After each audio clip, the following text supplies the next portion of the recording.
holiest site in Islam.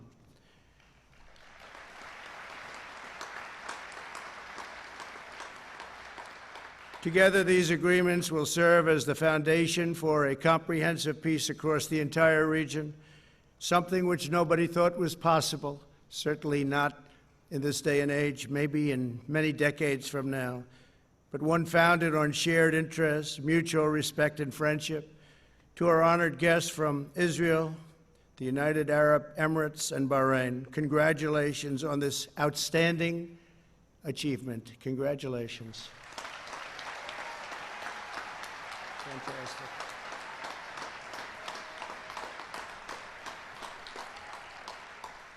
I also want to thank... Into this protest, we've sent emails to the Chamber of Commerce, we've sent emails to this building, we've sent emails to everybody that we possibly can. We've called, we have been met with blocked lines, everything is full. Every voicemail box, every email box is full. So we have to show up.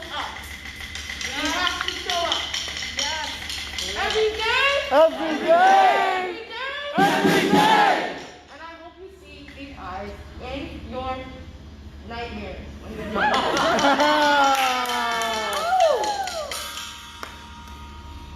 You are part of the problem, and no matter how un-racist you think you are, the way you acted today was racist. Yeah. Come on now. Not even a bit of understanding. You don't have to say derogatory things. You don't have to say the slurs. You just have to act it. Silence. You just have to defend a building instead of welcoming a protest. And just so you know, if you had welcomed us positively, we probably would have left way long time ago. Yeah. We would have just left our message and went. But when we're met with things like this, we stay. Yes. Yes. Until we head out.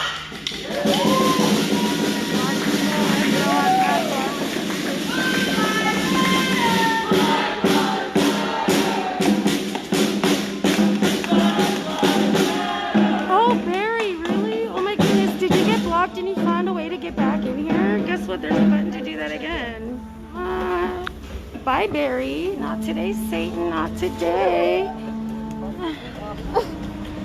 Not today, Satan, not today. Again.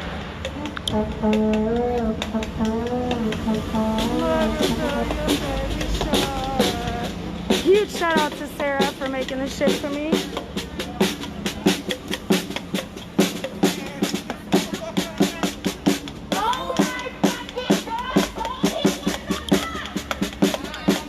Okay, don't follow my lead, but what the fuck, Baldy? You are so obsessed with us.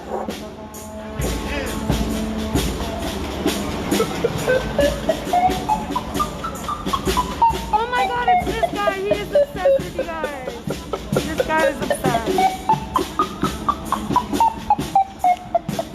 I love you, Katie. I didn't say hi to you today. Baldy, go home. SPD, Take accountability. SPD, take accountability. SPD, take accountability. SPD, take accountability.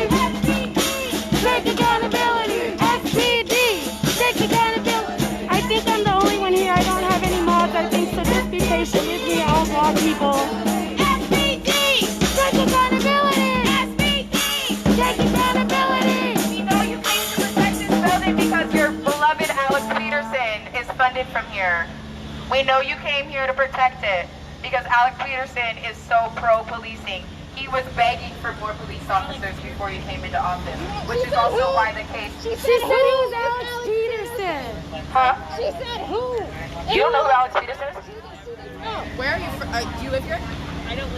No, they don't. None of them live in here.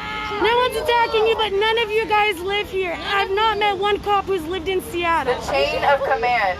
You don't know Alex Peterson, but your boss knows who Alex Peterson is, and that's why you got the chain of command to come down here. But you don't need to police this community if you don't live here. I love this city. Love this community. Why be a police officer in it? Because I can't afford to live here. No, but why? Do your job. Do your job. Where do you live? I don't live in the city. Well, I'm not saying fine, but a lot of you guys don't live here. Like, You can't afford it. you guys.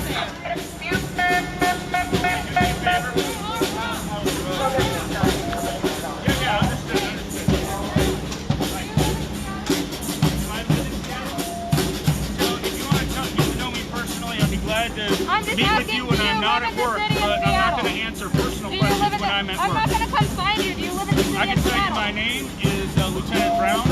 We know your name, We know sir. your name. My Do badge you number live is 6194. I don't need to know that. Do you live in Seattle? All right, well, I told you, You Dan, probably if don't you want to live get to know me personally, then do that on my personal You police the side, not my community you don't even live in. professional work time. You police the community that you don't even live in. Please don't tell me what to do. Shit, man. Don't worry about me and what the fuck I do. I can't fucking stand people telling me what the fuck to do, man. Tired. You're gonna get tired. But I hope y'all know that nothing happened. They did their sticky nose, they spoke their shit, and you saw how my man was about to lie and say we kept them from going into the elevator, adding unnecessary facts, and that's why I made sure I positioned myself in that elevator region, because I had a feeling they were gonna try to say like we were trying to get upstairs or do something when we weren't. So this is why you have to understand that to be a part of mainstream media is bullshit too, because they're gonna change the narrative, bro. At last we're here. We tell the truth.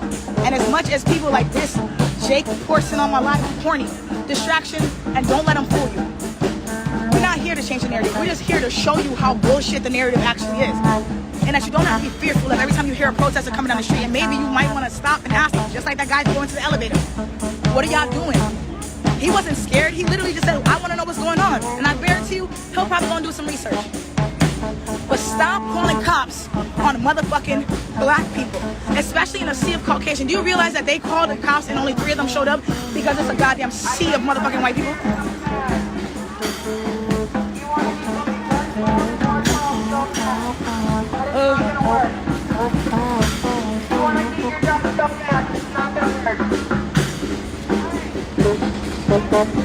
Mind you, it's not even a lot of us out here, but you only need 10 people to constitute a protest.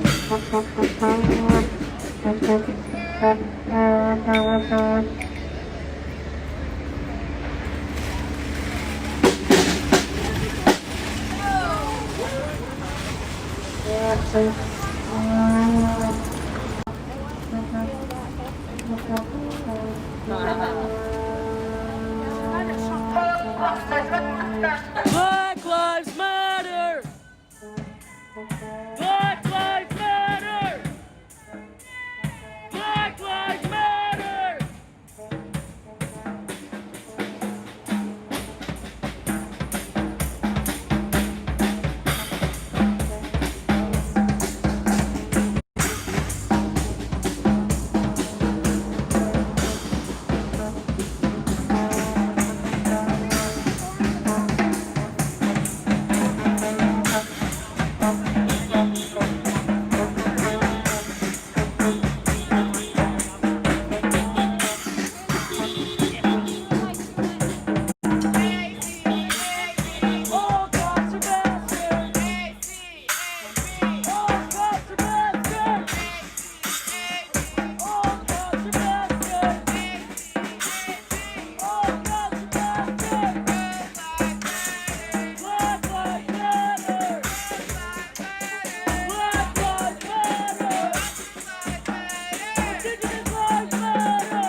Or where'd they go?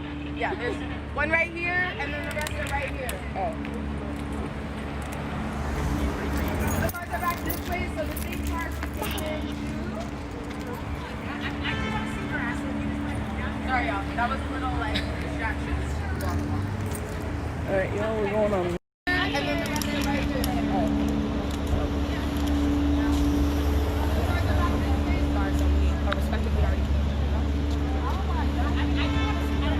And we can go to lunch. I would love to treat you. I'm about to be like, Mr. and Mrs. Smith, watch out, watch out, watch out.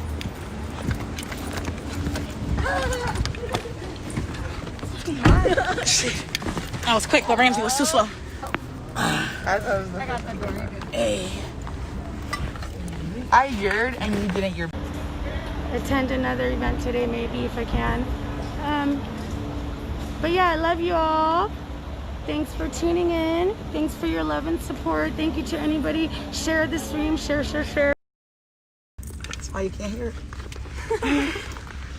Wendy, Abby's on here. We're in Wendy's car. I hope Wendy is not your name. Hold on, hold me first. You feel me? Trying to cover up the sound so you guys don't hear anything because I'm not supposed to be recording when I'm in the cars. But it's live, so I can't stop. Don't look into the window. I can't see anything. Oh, look at Ramsey in my eye, like right there. Like you're in the eye, like, oh shit. Wait, location is not disclosed because people hanging out, waiting.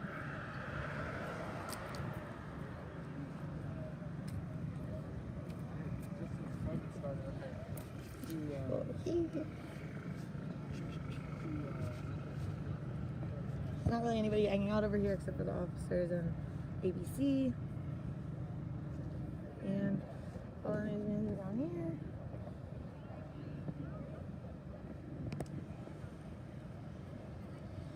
Cool.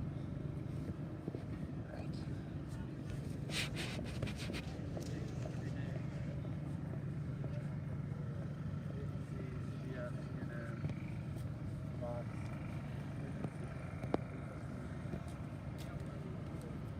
How you guys doing?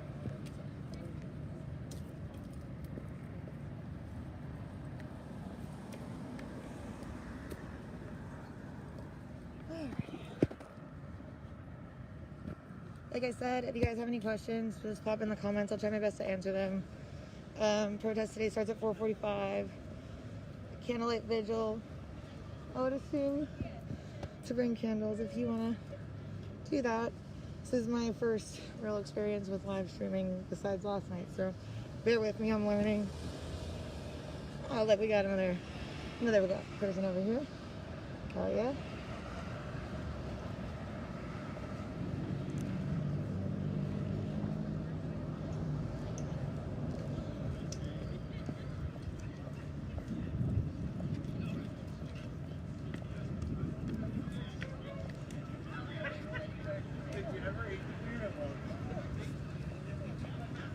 Everybody just waiting around, nothing going on yet. This is Independence Mall. Great.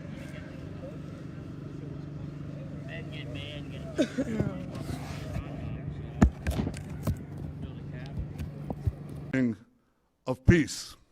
Thank you.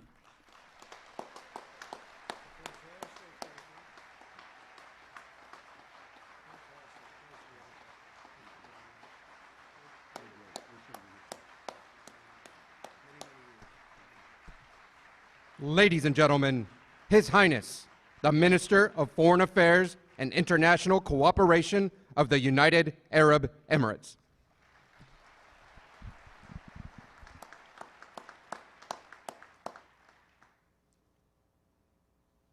Mr. President, Mr. Prime Minister,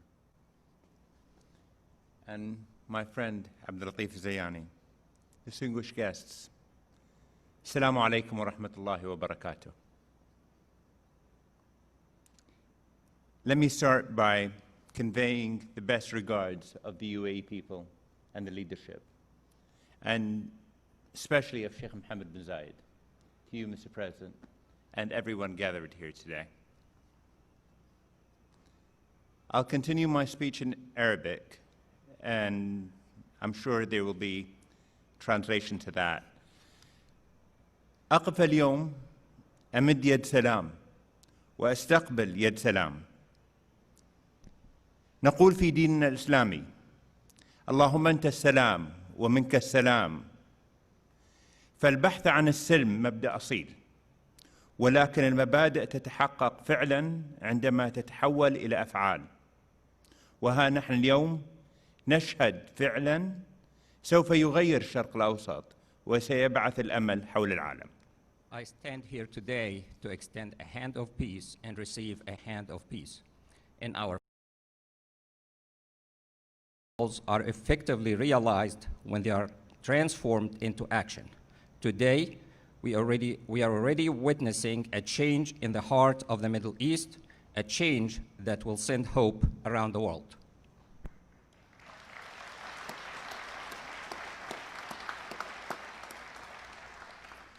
لم تكن هذه المبادرة ممكنة لولا جهود فخامة الرئيس الأمريكي دونالد ترامب وفريقه الذي سعى بجد وإخلاص لنصل إلى هنا. وهنا لابد لي أن أشير إلى صديقي وزير الخارجية مايك بومبيو، وصديقي جاريد كوشنر كبير مستشاري الرئيس الأمريكي، وكل المخلصين لمبدأ السلام في الولايات المتحدة الذين سعوا لتحقيق هذا الإنجاز الكبير. شكرا لكم. This initiative would not have been possible without the efforts of His Excellency President Donald Trump and his team, who worked hard and sincerely for us all to reach here. Most notably, my counterpart, Secretary of State Mike Pompeo, and Jared Kushner, Senior Advisor to the President of the United States, and all those who are genuine about the principle of peace in the United States, who have strived to realize this major achievement. Thank you.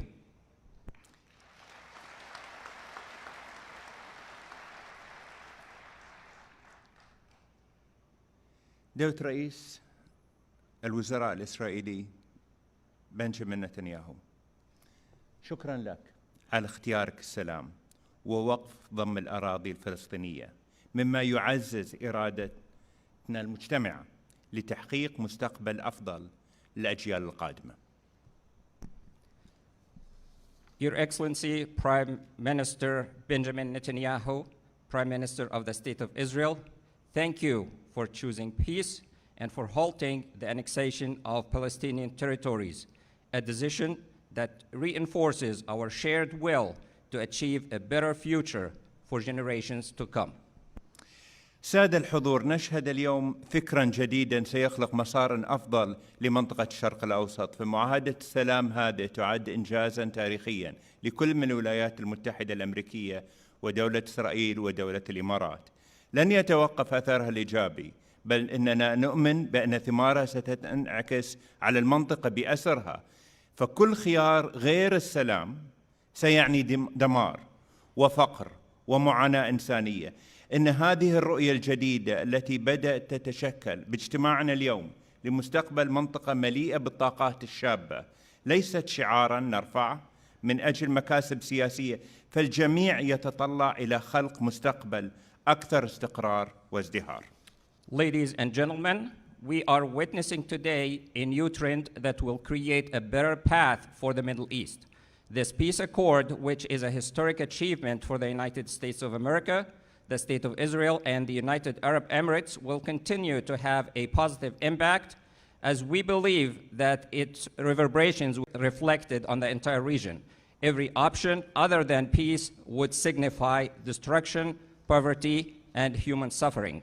This new vision, which is beginning to take shape as we meet today for the future of the region full of youthful energy, is not a slogan that we raise for political gain, as everyone looks forward to creating a more stable, prosperous, and secure future.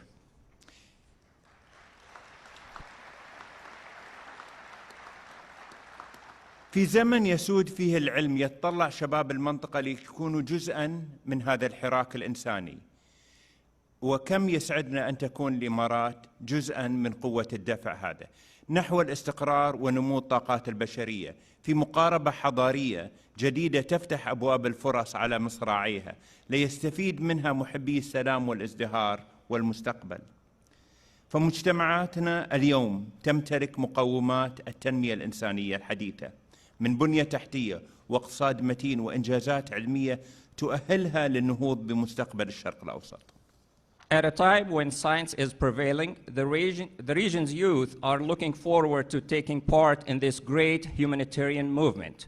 We are pleased that the United Arab Emirates will be part of the momentum towards stability and the growth of human potential in a new civilized approach that opens wide the doors of opportunity for those who look forward towards peace, prosperity, and the future. Our societies today possess the foundation of modern human development, such as infrastructure, a solid economy, and scientific achievements that will enable them to advance the future of the Middle East. تؤمن الإمارات بأن دور الولايات المتحدة في المنطقة الشرق الأوسط إيجابي، والدليل هذه المعاهدة التي نوقع اليوم في البيت الأبيض، حيث ستظل في التاريخ الإنساني منارة مضيئة لكل محبي السلام. وبالنسبة لنا فإن هذه المعاهدة ستمكننا من الوقوف أكثر إلى جانب الشعب الفلسطيني وتحقيق آماله في دولة مستقلة ضمن منطقة مستقرة ومزدهرة.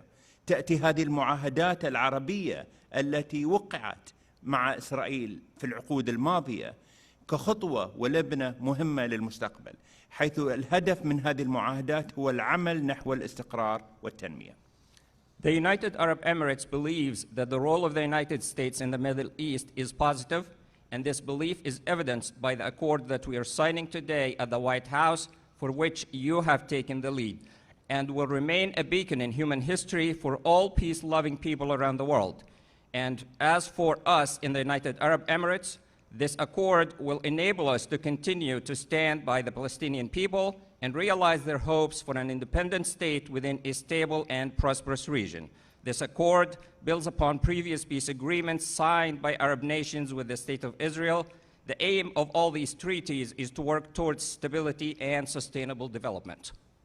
هذه السنة صعبة على العالم الذي يعاني من تداعيات كورونا. عززت بلدي التزاماتها تجاه المبادئ الإنسانية التي أرساها مؤسس دولة الإمارات الشيخ زايد، الذي علمنا بأن وقوف جانب مع الآخر أي من كان هذا الشخص مهما كان انتمائه العرقي أو الديني هو واجب إنساني ومبدأ راسخ. In this difficult year, when the world is suffering from the repercussions of the COVID-19 pandemic, my country, the United Arab Emirates, has reinforced its humanitarian commitments established by our nation's founding father, Sheikh Zayed, who taught us that standing with others, regardless of their religious or ethnic affiliation, is a humanitarian duty and a firm principle.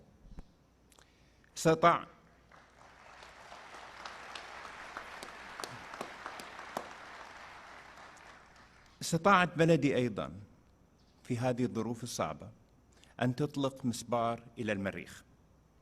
إن مسبار الأمل في الحقيقة يمثل أمل بأن منطقتنا قادرة على النهوض والتقدم، إذ تبنت الحكومات والشعوب العلوم. وبعد أن أرسلت الإمارات رائد الفضاء هزاع المنصوري العام الماضي إلى محطة الفضاء الدولية وأطلقت محطة سلمية للطاقة النووية، جاءت هذه الاتفاقية لتفتح آفاق أوسع لسلام شامل في المنطقة.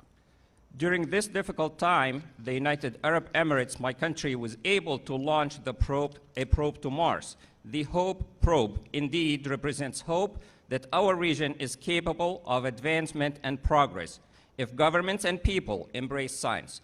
After the United Arab Emirates sent astronaut Hazza al-Mansouri last year as the first Arab astronaut to reach the International Space Station and launched a peaceful nuclear power plant, this accord opened up prospects for a comprehensive peace in the region. سادة الحضور، أن السلام يحتاج إلى شجاعة، وصناعة المستقبل تحتاج إلى معرفة، والنهوض بالأمم يحتاج إلى إخلاص ومثابرة.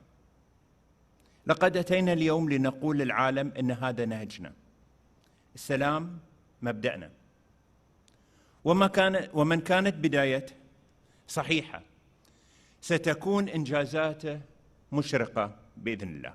شكرا جزيلا. Thank you, Mr. President. Ladies and gentlemen, peace requires courage, and shaping the future requires knowledge. The advancement of nations requires sincerity and persistence. We have come today to tell the world that this is our approach and that peace is our guiding principle. Those who begin things in the right way will reap bright achievements with the grace of God. Thank you. With grace of God, sir.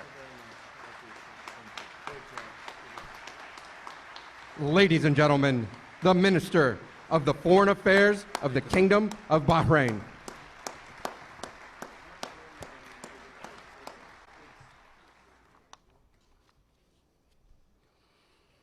Mr. President, the First Lady, Prime Minister, Your Highness, ladies and gentlemen,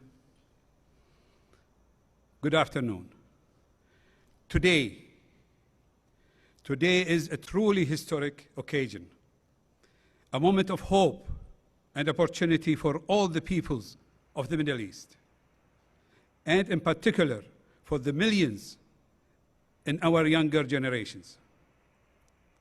The declaration supporting peace between the Kingdom of Bahrain and the State of Israel is an historic step on the road to genuine and lasting peace, security, and prosperity across the region, and for all who live there, regardless of religion, sect, ethnicity, or ideology.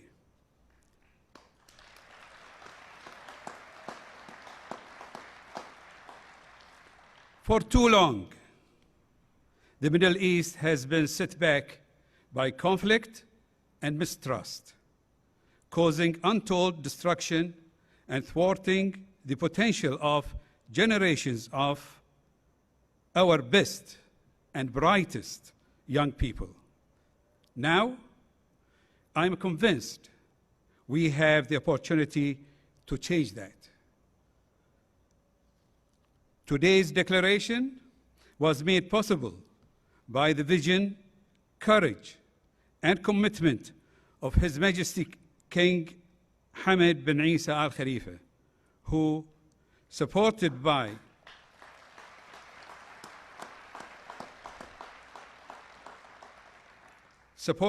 the people of Bahrain, has protected, institutionalized, and enhanced Bahrain's centuries-old spirit of coexistence and harmony, and has the wisdom to recognize that genuine cooperation is the most effective means to achieve peace and to safeguard legitimate rights. Thank you, Your Majesty, for this vision of peace for the region based on trust, respect, and understanding between all faiths, races, and nations.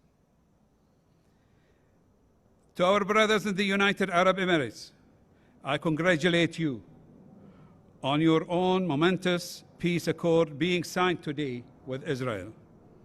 His Highness Sheikh Mohammed bin Zayed has shown great leadership and foresight to make peace possible and secure a brighter future for our region.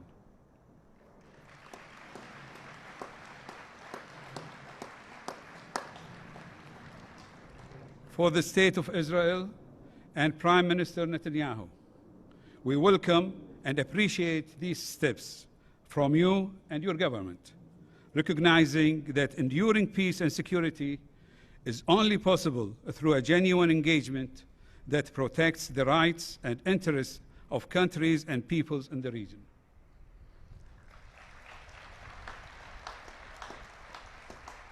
In particular, I want to express my deep appreciation to President Donald Trump.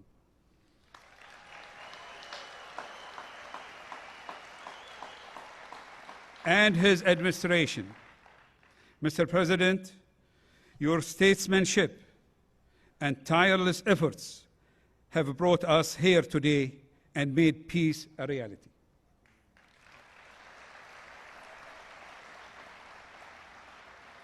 And to Secretary Pompeo, Senior Advisor Jared Kushner, and Special Representative Avi Brikovitz, who have, and others, many others, who have carried out their mandates with dedication and skill. Ladies and gentlemen, today's agreement is an important first step, and it is now incumbent on us to work urgently and actively to bring about the lasting peace and security our peoples deserve. A just, comprehensive, and enduring two-state solution to the Palestinian-Israeli conflict will be the foundation, the bedrock of such peace. We have shown today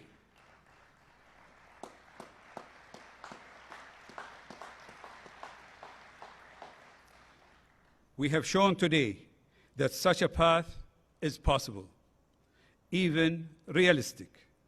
What was only dreamed of a few years ago is now achievable, and we can see before us a golden opportunity for peace, security, and prosperity for our region. Let us, together and with our international partners, waste no time in seizing it. Thank you.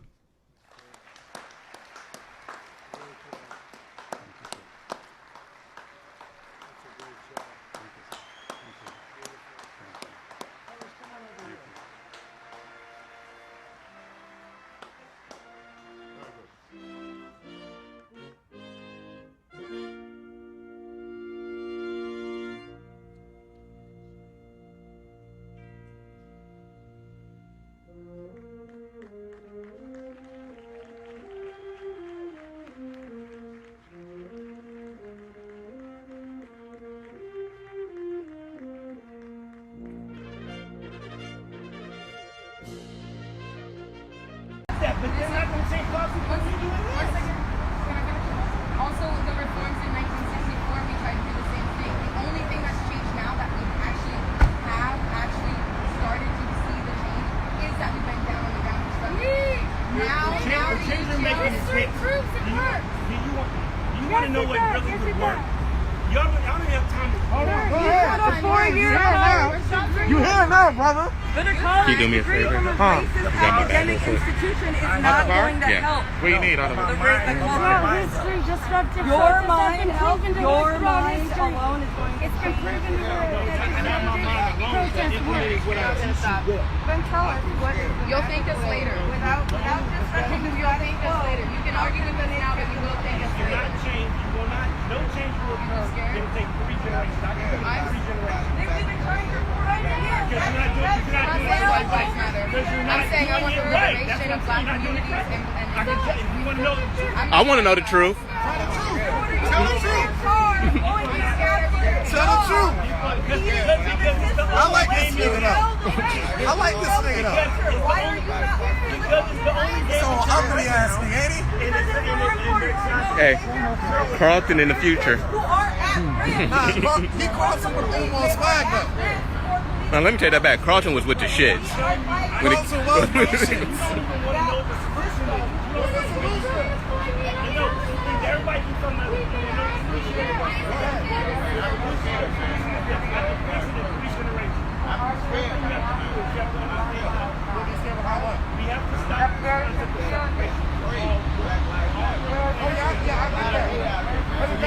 Black Lives Matter. We're Morning March Seattle. Yeah, we're not Black Lives Matter, we're Morning March Seattle. Yeah. That's not a separation of person. That's another aspect of it. We need to treat them as such. That's the first thing. We need to go get away from the fear-based society and go to a love-based society. Once you do that, let me finish talking. Once you go from a fear-based society to a love-based society, and you implement what I'm telling you about, there is no such thing as race. There's racism, there's only one race, and that's the human race. Once you get that together, racism, racial, and racist are created words. But we're actually dying. Let me finish. Once you get dead black bodies out here. racism, everybody knows there's only one race. It's crazy how everybody wants to tell us what to do to make a change, Let me tell right? you what happened next. But yet, are they making a change? All they do is an Olympian prejudice. Prejudice will take over. Are they making a change doing what they say? Because what happens is, I don't like you because you're tall. I don't like you because you're fat. I don't like you because you're speaking another language. Both. I don't like you because you don't look like that. Educate yourself. Take care of your family. Because that changes the world. So what they don't look like The only thing that changes the world is changing the world. Stepping in, intervening into people's lives. You can actually change their mindset. Then that's one generation. Then the next generation, those kids grow up and have children. Then they start doing it a little bit in the home. Then it's at school. And then by the third generation, now it's your great-grandparents, your grandparents, and your great-grandparents that were us. It won't happen. It's impossible because you have to do it pandemically using learning. That's why I talk to her. I get up and go to work and go to school. Because that's what they're doing. There's such a violence against people.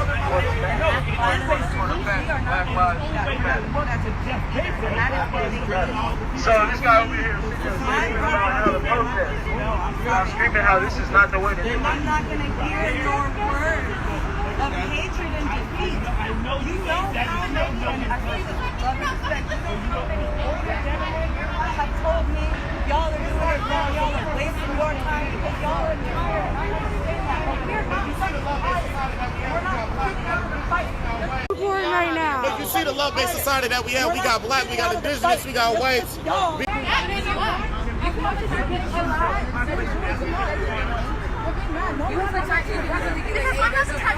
on my ass if you're not paying attention. Exactly why you think we're all here. What the fuck? Where we fucking go? No law saying you can't get a job because you're black. There is no law. You're dumb. It's called discrimination and racism, you fucking idiot. Of course there's no law. What is this bitch talking about? Systemic is lawful. There is big names. They don't have to be.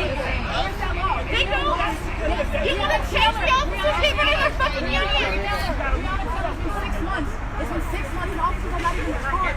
She was sleeping for as much as you want to come and talk about something. No, I'm not arguing. What's funny? The land of my field. I'm sorry. You see the privilege that you have. I did not attack you. Did I attack you though? Do you see how you have privilege that you thought that even if you have privilege, So like we said, man, this is Morning March Seattle. We'll be here every day. Every weekday. I could have beat the face. I appreciate that. I don't care what you appreciate. I'm not here to sway you. I'm here when you act like it's like Causing too much psychological pain. Your performance in this house ran out. It's not carrying us. These stuffness, these are deserves to be eradicated. You have to prove it. So I'm tired of y'all stupid people thinking that they play about this shit like this. Keep talking, Karen. Keep talking.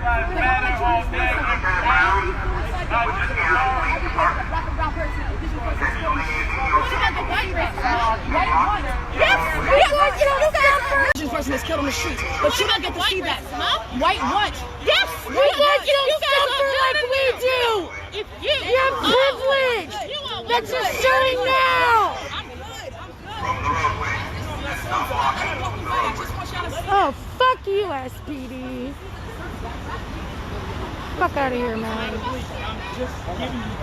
Yeah, she did. She swung on her, and she's lucky she didn't get her fucking ass whooped, because I was about to swing on her, but when she didn't, because she's the one who touched her, then I did it. I was about to jump and get her.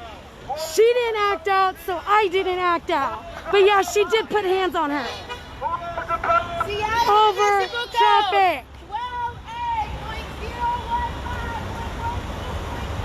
I need to get in a car.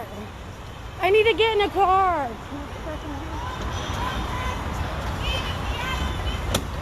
Thank you, honey.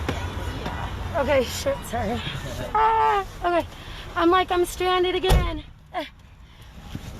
Okay, you guys, I'm signing off. I think that's it for, no one's getting physical. She got physical with us. Calm down, it's over. Situation's done with. Anyways, thank you for tuning in. I'll stay live for just a second. I know it's front facing because SPD is behind us. Please. It's very serious. Calm down, Ken. Yes, I did. Fold it up. I That nigga felt folded that's why up. we're out here. We just Hey, you told got people us to on vote. live? We Yep. just told Everybody people heard me to call vote. him folded Sign the them fuck up. up. Much love, brother. Much love. You get paid at the end of the day. You okay? Have fun being a slave, though. Metro P. You can have a job. Metro, at my you job get if paid, want. baby. Y'all getting paid regardless.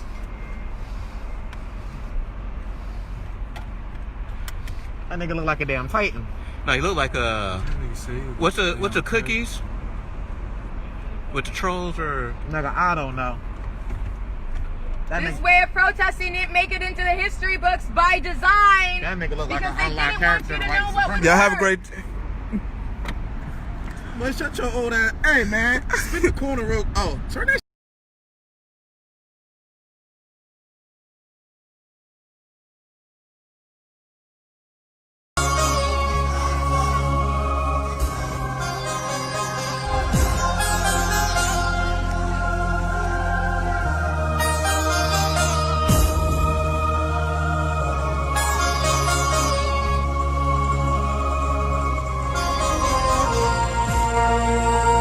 जब तक मूरत नहीं रहेगी जब तक मूरत नहीं रहेगी जब तक मूरत नहीं रहेगी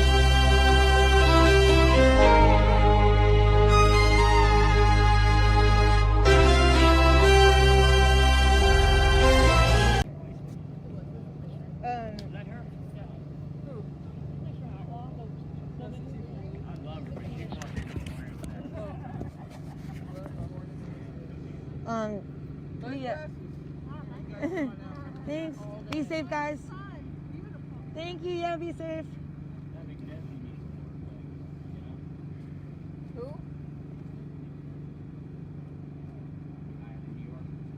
Oh.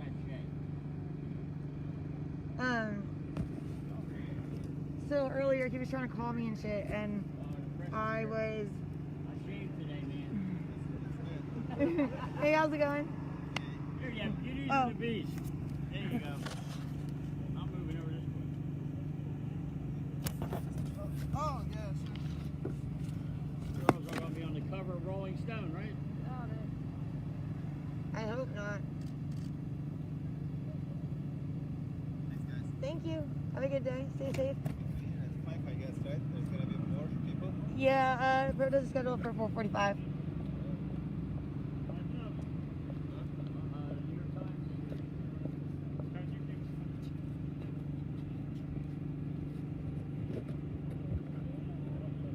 What?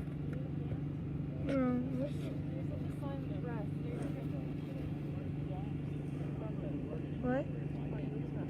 I am stressed. But it's okay. There's more cops gathering over here on the corner. Guess maybe they came from over there. And you'll be on the cover of Rolling Stone. I really don't want to be on the. That would be a little overwhelming, I think. I don't know. I just. Rolling Stone. I know, right? That's not a good. Is that still around? I have no idea. For her to be out here for this, I don't know. Google that. See if it's still around. I'm pretty sure they are. I think they On are. the cover of Oh, man. Let me go before I can stay longer. Hey, yeah, it's enticing, huh? We either gotta fully procrastinate and do this on Saturday. I know, you're like. And the thing is, anxiety would kick in because I'll be like, oh, all right, I'll just do it on Thursday. And then Yep. I'll regret that. It'll be bittersweet. Like, I'll be glad I stayed out here, but regret it because, you know. Absolutely. Thanks for stopping by. We hope we can get on your boat. First, yeah. Octavius Green, thanks, Cato, thank you for that. Yeah, Thanks for your friends, Claus. Think of Martin Luther King when you read about it. Alright. I will check it out. I don't even know which way I'm going. Let me see. Oh yeah, I know, but I'm too. No, I know. I mean, like. Billy, what route you taking? Yeah.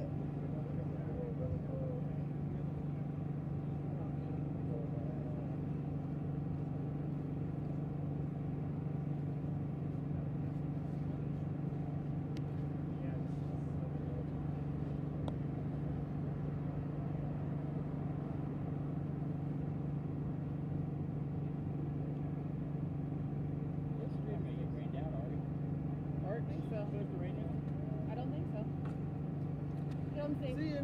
Bye. See you later, see you, Kim.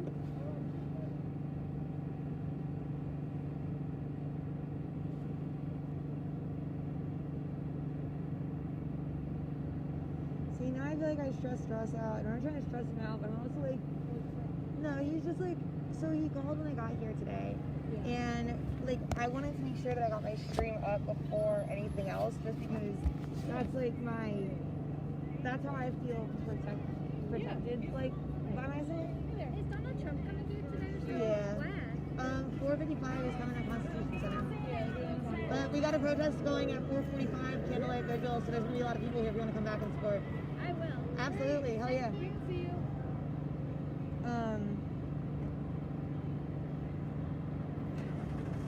So like my one friend Andrew. Oh, go ahead. Never mind.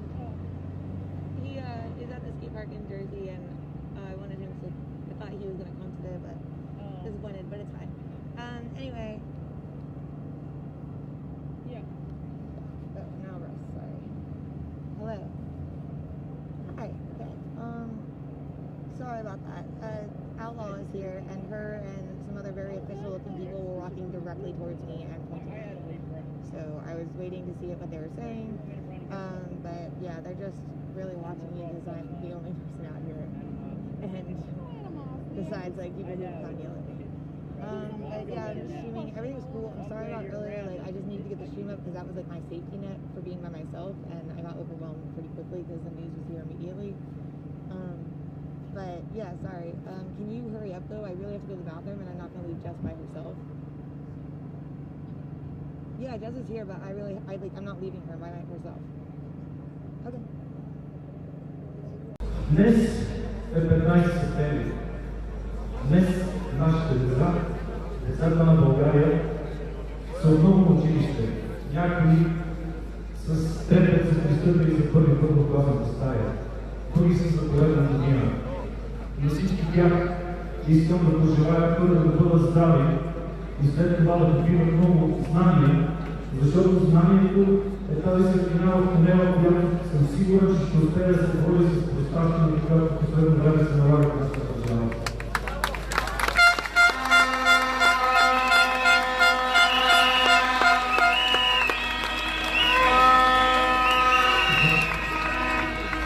Затова искам да се обърна към всички родители и близки, които искат децата и младите хора на България да живеят в една подредена, една нормална демократична държава, но не купувайки самолетни билети, изпращайки го там, а да го постигнем тук в България всички заедно.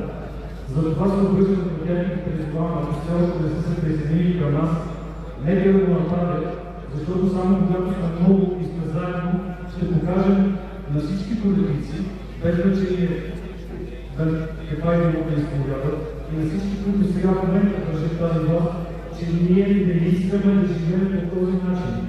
Че ние искаме да живеем в една нормална държава.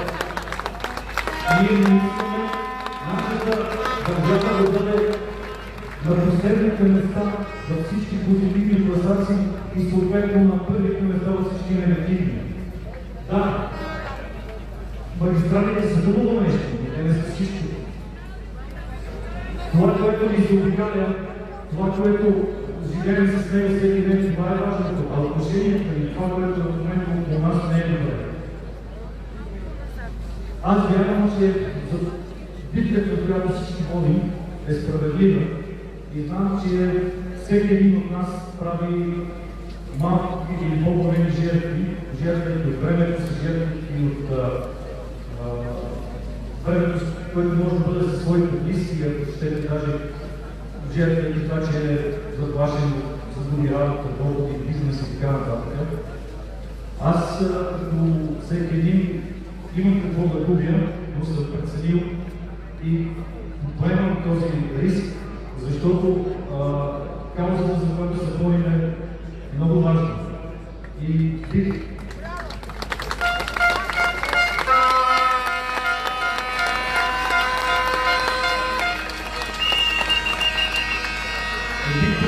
префразирал думите на един велик българин, на апостол, казвайки, че когато губим това нещо лично, то може да бъде преодоляно, но когато спечелим всички заедно, това ще бъде печалба за целия наш народ.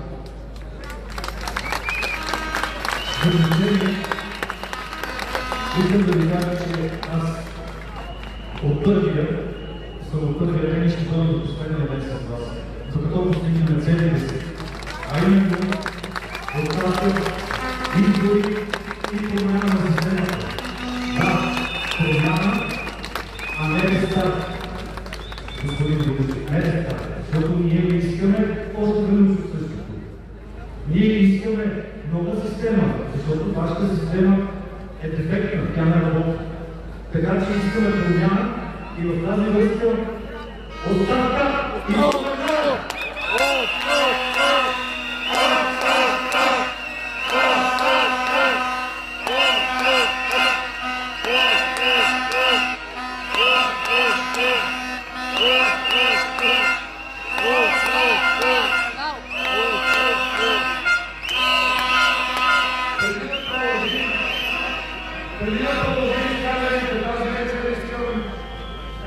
Да ви представя, макар и косвено, изказването на двама евродепутати Томас Вайц и Тери Райнке, които на вчерашния протест в Брюксел на българите застанаха зад каузата на протестите в България.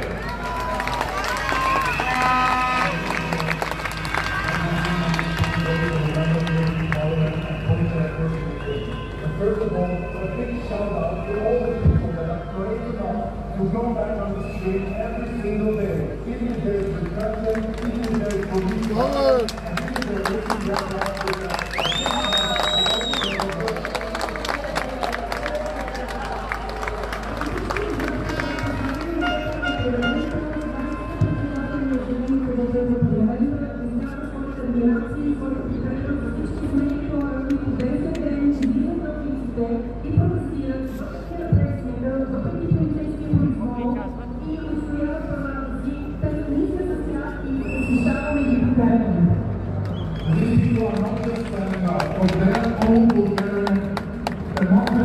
transparency and rule of law, but they're standing up for the overall union, rule of law and anti-corruption and rule of democracy for all of us, because the union will always be only as strong as the weakest part is.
ikan doka fofen ye wati sera president ne misa amna kedai en pekati era tonnani be fale nyonga akuma sembe ale no e portfolio ande kene dama bisuni ma bula ka la ko doni urni bendo ka so ko la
да не се отбелязват недействителните бюлетини за отделните листи. Няма машинния вод да се отбелязва отделно от хартиения и няма гаранция как ще бъде прибавен към общия изборен резултат.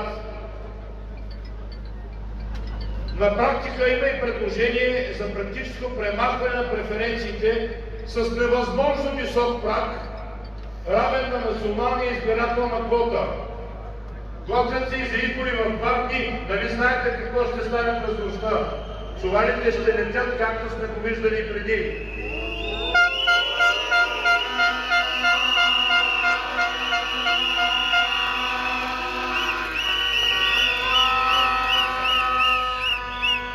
Хайде, няма да изземам цялото удоволствие от лъжата и измамата, която са ни подготвили от ГЕРБ за утре.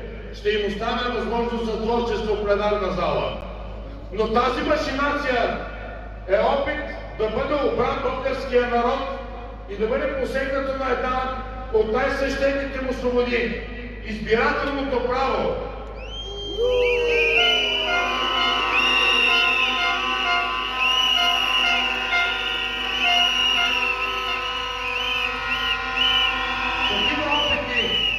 Такива опити за служебна победа или падане за дуспа на бистришките тигри е имало и преди България. Тези не са първите, които се опитват да се нагласят закона в своя угода. Ще им кажа само едно, като човек, който от много години се занимава с избори. До тук всеки, който се е опитал да натъпи закона в своя полза, е загубил.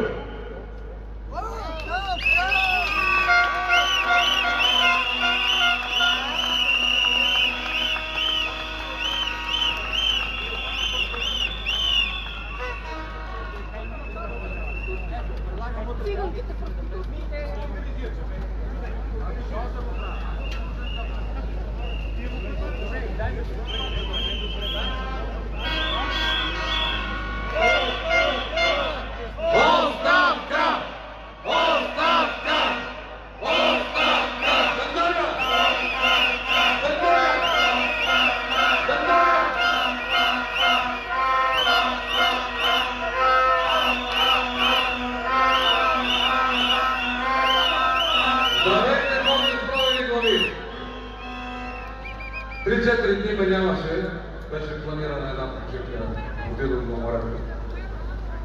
И се чувствах през цялото време като дезертьор, защото се чувствам кръвно обвързан с каузата да свалим диктатора, мудрата и всички останали негови слуги. Невероятна природа имаме. Имаме изключително работлив и креативен народ, за щастие фрагментиран, разделен. Страшна е пропагандата на машината, която е измислена от държавата. А тя е и репресивна машина, разбира се. Не е възможно човек да надигне глава и да не бъде по някакъв начин ударен от същата тая страшна машина.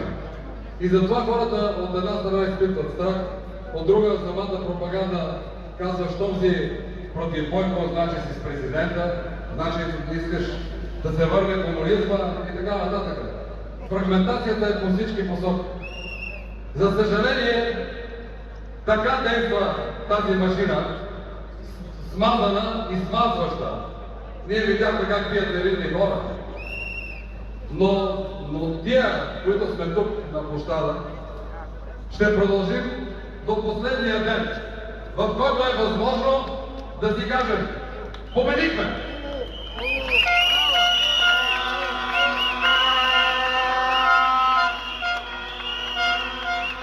Днес си зададох въпроса: как се чувстват ония хора, които ги е страх от машината, но мразят диктатурата и си стоят в къща? Как се чувстват? Аз се чувствам като дезертьор за 3-4 дни, че не съм тук с вас. Те как се чувстват, когато не са дошли нито веднъж на площада? Чудят се на публичните личности, които застават открито зад политиката на ГЕРБ. Тоест,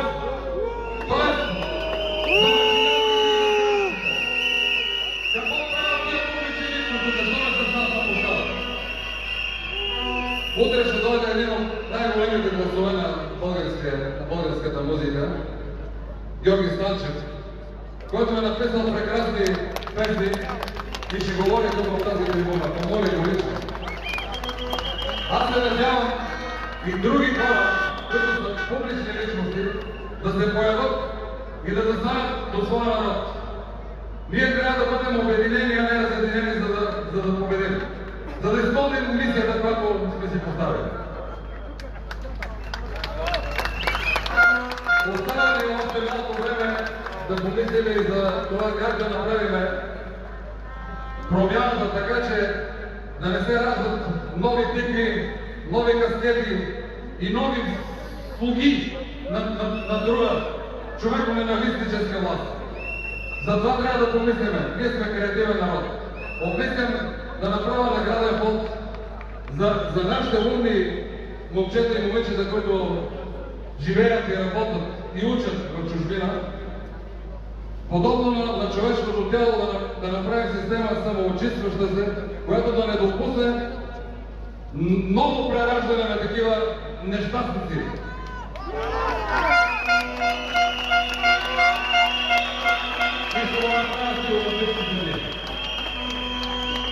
Едно младо момче от същите хора, които учат навън, преди месец време в едно негово стихотворение каза "Мементо мори". Искам да еднокнижника да му кажа, че той не е безсмъртен. Всички сме смъртни. Мементо мори означава, че всички сме смъртни, господин Борисов. Твоята политическа смърт е близо. И не го знаем. А за физическа това не става, това ще кажа. Не знам. Още веднъж се обръщам към всички, които принадлежат на своя народ, в желанието да премахнем една диктатура, да дойдат тук на площада. Има и камери в момента ни следят. Елате, за да съборим диктатурата. Срам ме, че си стоите вкъщи. Оставка води!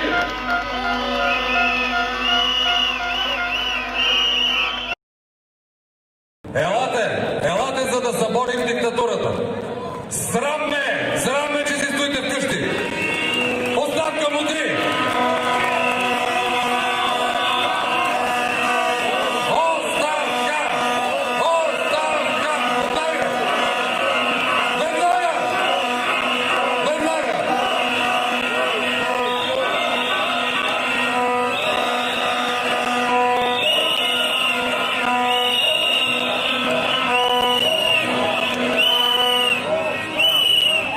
Здравейте, приятели!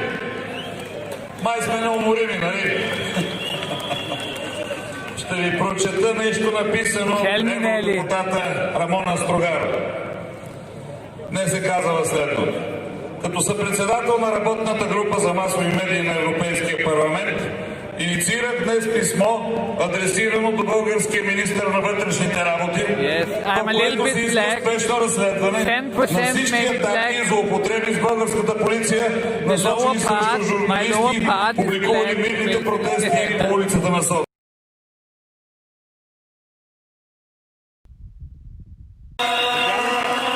Недопустимо е в държава членка на Европейския съюз правителството да използва органите на реда, за да заглуши пресата и да попречи да излъчват отвратителните изображения, чрез които невинни хора, просто протестиращи, са били прибити и лошо от органите на реда, само защото са имали този кораж да кажат твърдо не на мафията и корупцията, включващи представители на централните власти.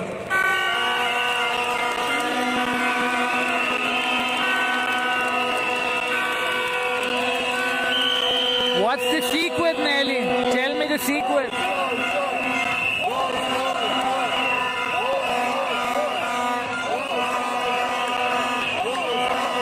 Скъпи приятели, мафията не признава граници. Прескочиха националното си убежище и атакуват дори хора в Европейския парламент. Днес в една от свинските медии е обругана депутатката Дейли, която определи българското правителство като бандити. Срам! Срам за тези идиоти!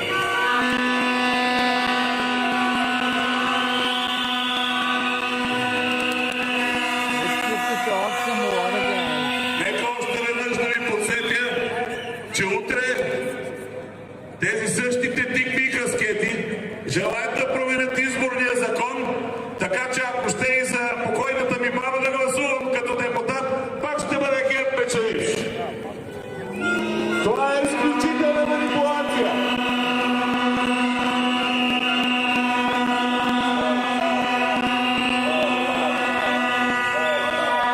И друго, което не бива да пропускате.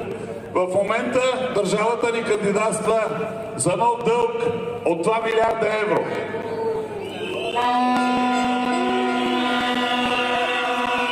Този дълг ще бъде изплащан в продължение на 30 години от нашите внуци и от нашите правнуци. И тях ги задължиха дори.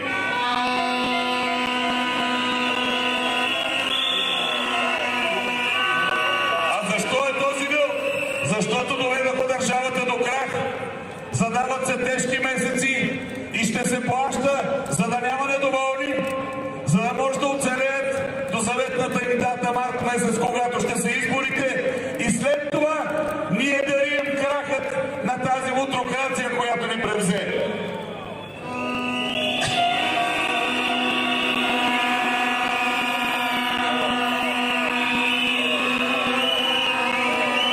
Както виждате, те имат достатъчно енергия за вършене на всякакъв вид престъпление, за всякакви обвинения.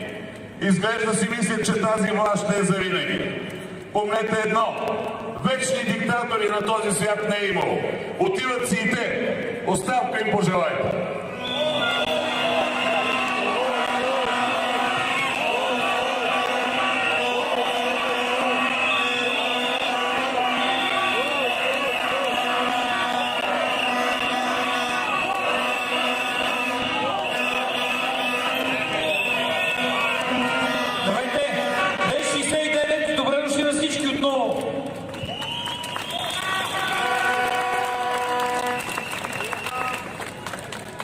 Честта на удоволствието 69 е чудесна цифра. Обаче ние сме тук 69 дни не да създаваме удоволствие на клана Борисов. Борисов и управлението на ГЕРБ така се отразиха на България 11 години почти Министерски съвет с няколко половини мандата, както и кметуването му в София, че вече трева не никна никъде. Мина като валяк от всякъде, събори всичко, до което се докосна, всичко останало, ако не е мъртвото, умира отново. Тоест, управлението на Борисов убива. And that's the reason that people are upset and they're tired. They stand out here right now because you're going to select certain people to go in there and certain people can't go out here. We have spilled blood out in this street. Right. People are locked up because they're out here marching for justice. But we are not good enough to go out there. We are not good enough to go out there. We have taken a hit for this community, and we're willing to take another hit because when things fall through, you're going to be looking for. She was the glue of the family. Brianna was loved. I cannot begin to imagine Ms. Palmer's pain, and I'm deeply, deeply sorry for Brianna's death. While we await a decision from Attorney General Daniel Cameron on whether or not charges will be filed in this case, my administration is not waiting to move ahead with needed reforms to prevent a tragedy like this from ever happening again. That's why I'm here today with the family of Breonna Taylor to announce that Louisville Metro government has settled the civil lawsuit with her estate. As part of this settlement, Louisville Metro government agrees to make several important policy changes. First, to build stronger community connections between our police officers and the people they serve, we will, one, establish a housing credit program to incentivize officers to live in certain low-income census tracts within the city, and we will encourage officers to volunteer 2 paid hours every 2-week pay period during their regular work shift at an organization in the community that they serve. Next, as I've said before, we often ask our police officers to not only keep the peace, but to deal with challenges that society has failed to address, from mental health to homelessness to substance abuse and everything in between. That's not fair to our officers. That's not the right way to address these challenges. That's why we will create a program to include social workers at LMPD so they can provide support and assistance on certain police runs where their presence could be helpful.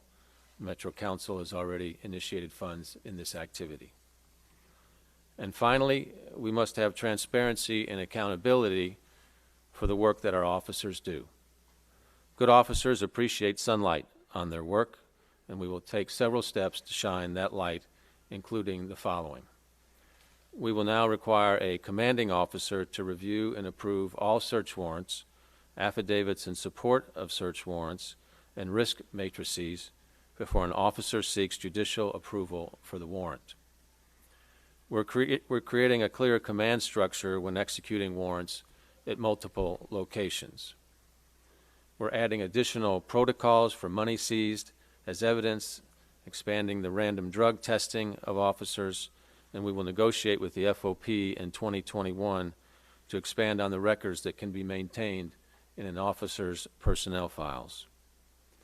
We have updated the process when a police officer is being investigated by our professional standards unit and leaves LMPD before the completion of that investigation.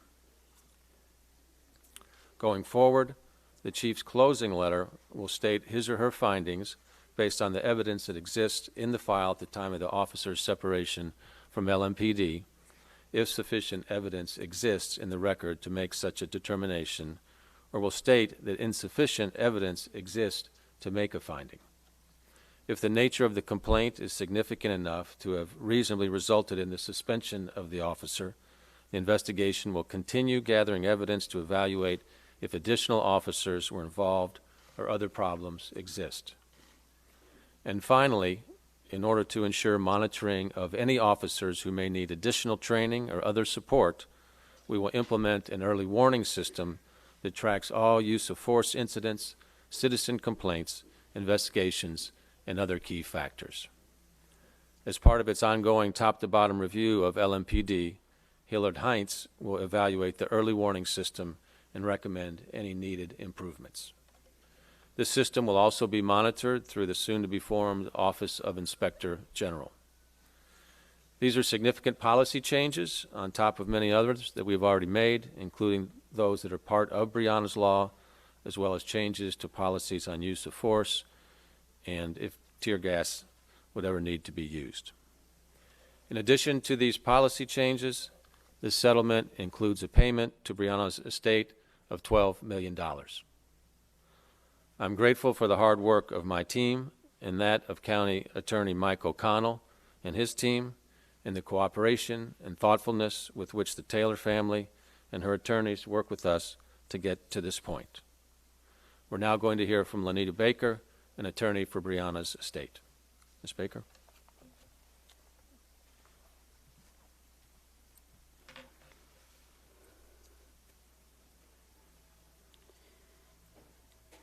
Justice for Breonna is multi-layered.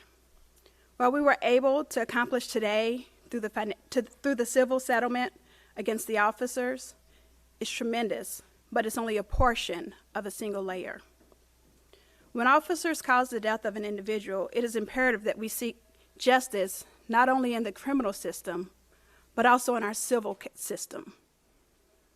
That's when we hold people financially responsible. But it's important to know here that a financial settlement was non-negotiable without significant police reform, and that's what we were able to do today. We sought forth, as we went through negotiating the terms of this settlement and the reform, to engage police officers within the community, not just when they're dispatched to runs, but to get out, to volunteer in those communities in which they serve, to get to know their communities in other settings, to live within their communities, to dispatch social workers when they're needed for mental health crises, to recognize at-risk behavior by officers, implementing the early warning system, and to overhaul the system by which we execute search warrants that caused the death of Breonna Taylor on March 13th. It's important for her family that they minimize the risk of what happened to Breonna Taylor happening to any other family in Louisville, Kentucky, and we're going to continue that fight beyond the city of Louisville, Kentucky, and throughout this country to protect and reform police departments across America. We recognize that this reform is not all-encompassing, and there's still work to be done. And we commit our time, our talent, and our resources to continue to work with the community to fight the systemic racism plaguing our city.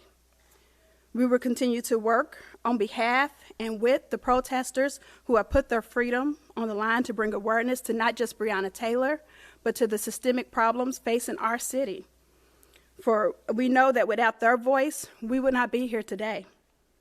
Attorneys will ensure that prosecutors handling the case of protesters truly are administrators of justice and not being punitive simply because those individuals chose to use their voice to shine a light on what was going on in Louisville, Kentucky. We look forward to being a bridge from this community to our elected leaders to continue to push for change.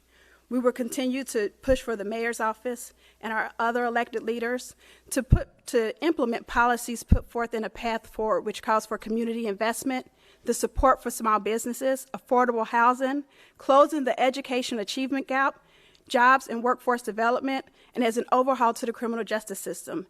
That document was produced and signed by over 50 organizations in this city, and it needs to be taken seriously.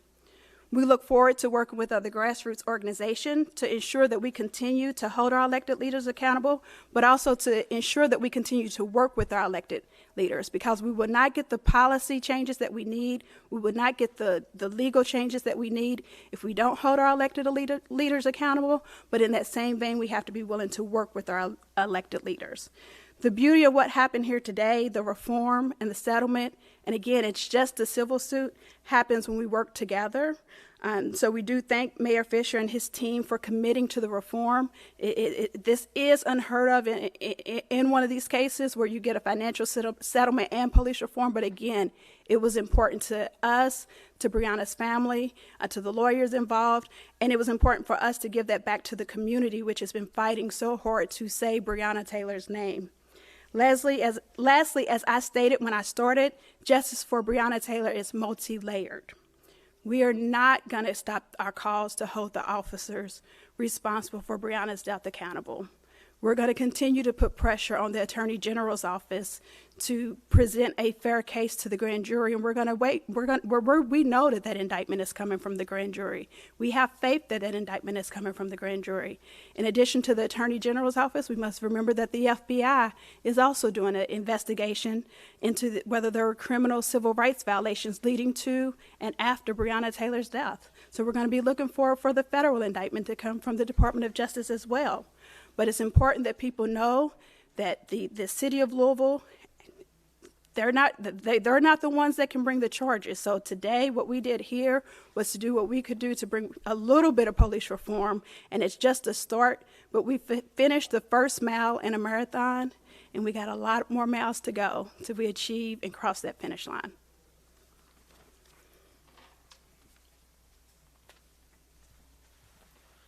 Thank you, Ms. Baker. We'll now hear from County Attorney Mike O'Connell, whose team worked diligently and thoughtfully to get us to this important agreement. Mike?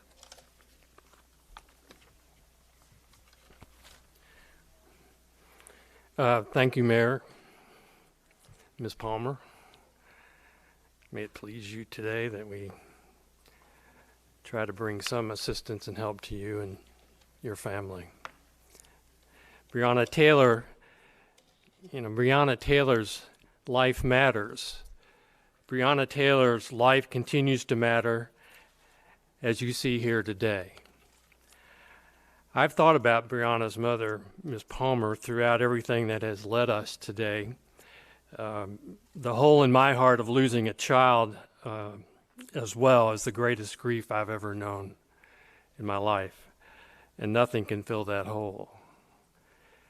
I've tried to think how I would have reacted if Breonna was my daughter. Ms. Palmer has shown remarkable grace and courage these past 6 months. We did not wait to engage Ms. Palmer's counsel to discuss this case. The independent investigations by the Attorney General's office and the FBI are welcomed, but that was not going to delay the work toward meaningful changes in our city. This is not simply a significant monetary figure, but as Ms. Baker just mentioned, it is a path of agreed action. The reforms were discussed and moved ahead by representatives from both parties. This work happened over many weeks with good faith and dedication by everybody that was involved. Everyone around the table was dedicated to advancing those reforms for the whole community, Ms. Palmer. We tried our best to get a start. Much time and effort went into this, and I offer my appreciation to all involved. Let me just finish by saying today alone is not enough. My hope is this agreement is the next step in building a more just Louisville. A more just Louisville is the medicine we need to heal. Thank you very much.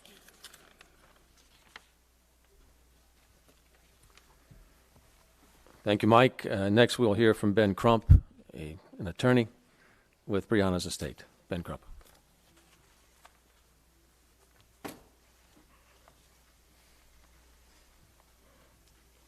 Thank you, Mayor Fisher, Attorney Mike O'Connor, to the Louisville Metro Council,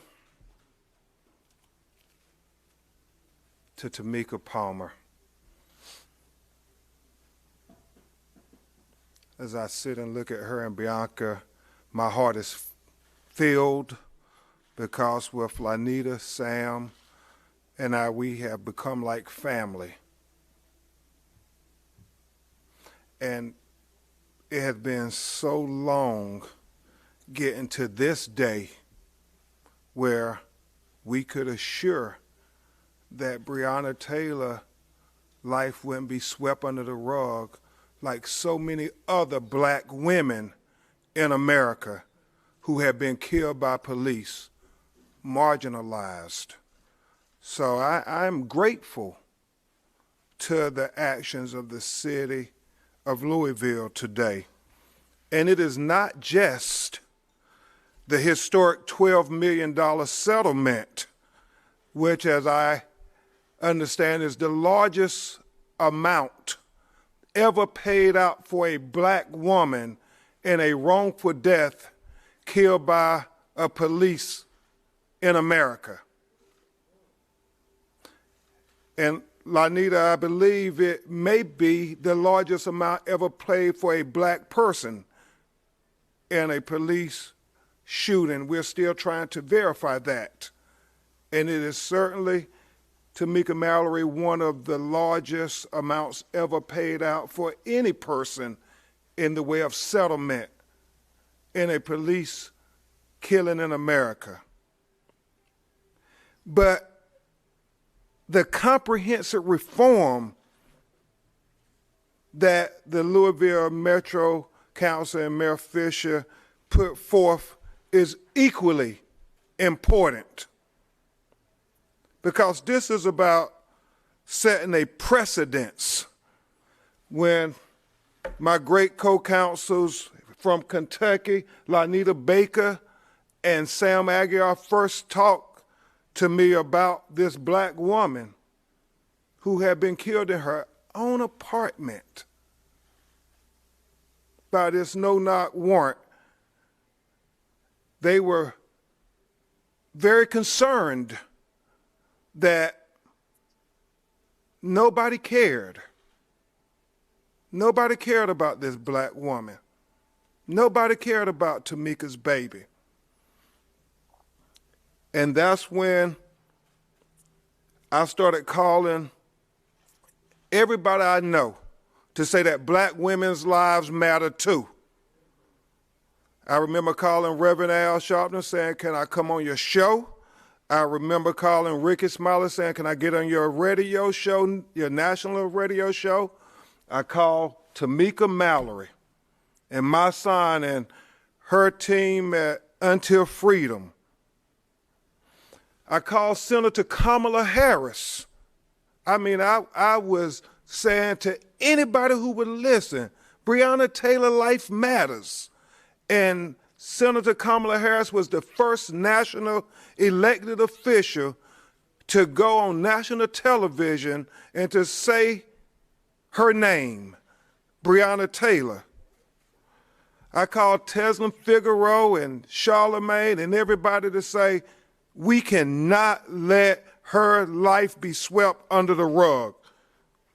And from all of these individuals and so many others, especially the activists who came and was on the ground here in Louisville saying that we won't let Breonna Taylor life be swept under the rug.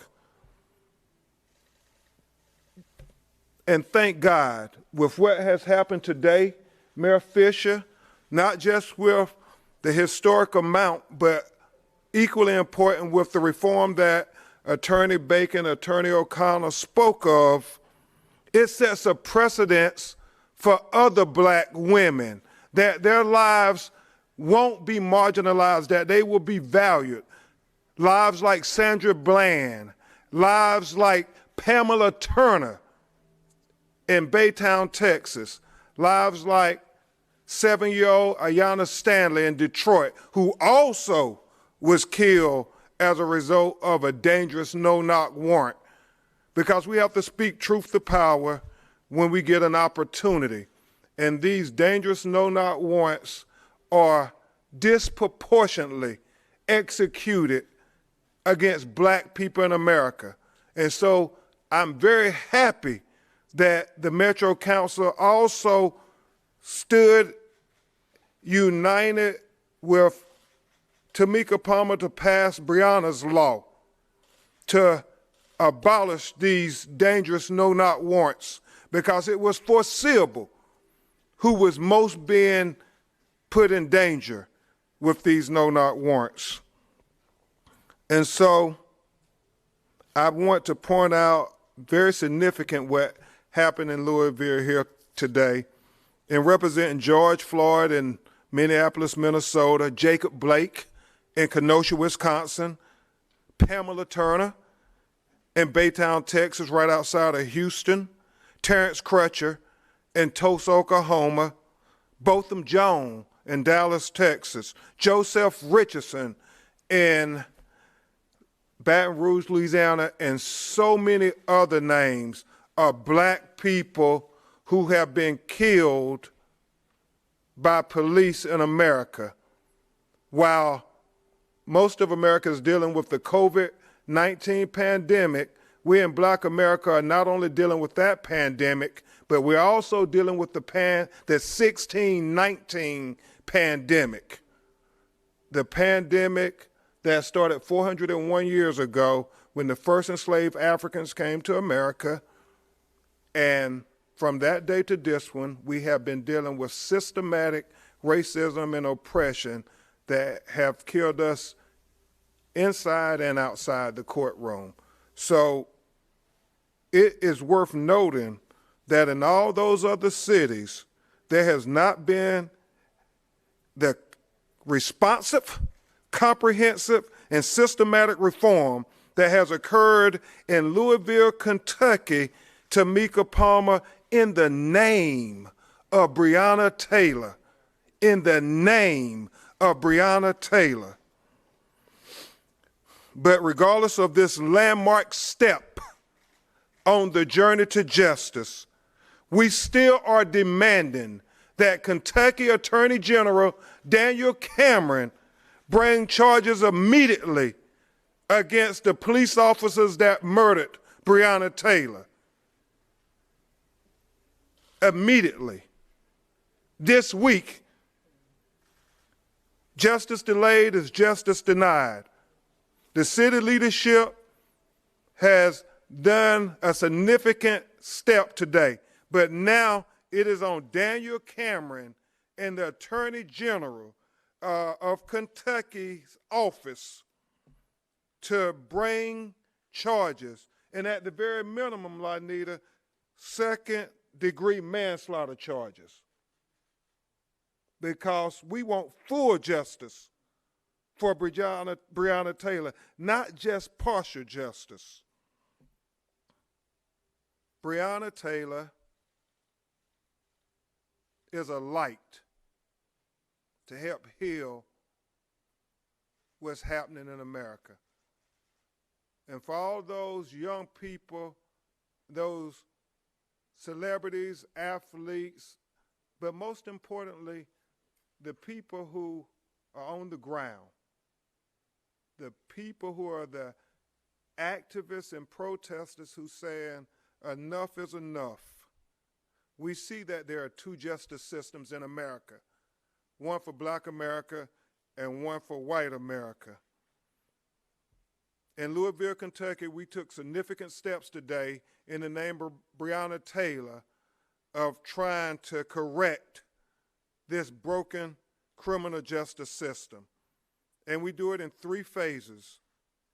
In the civil rights phase with this civil lawsuit, which is the only thing that Lanita and I can control. We can't control the criminal prosecution. The mayor's office and the city leadership all took a significant step in making sure that the civil rights of Breonna Taylor was recognized.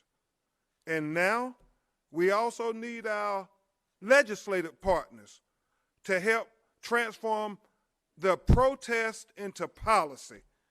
We need Breonna's law, not just in Louisville, not just in the state of Kentucky, but all throughout the United States of America, because her life matters.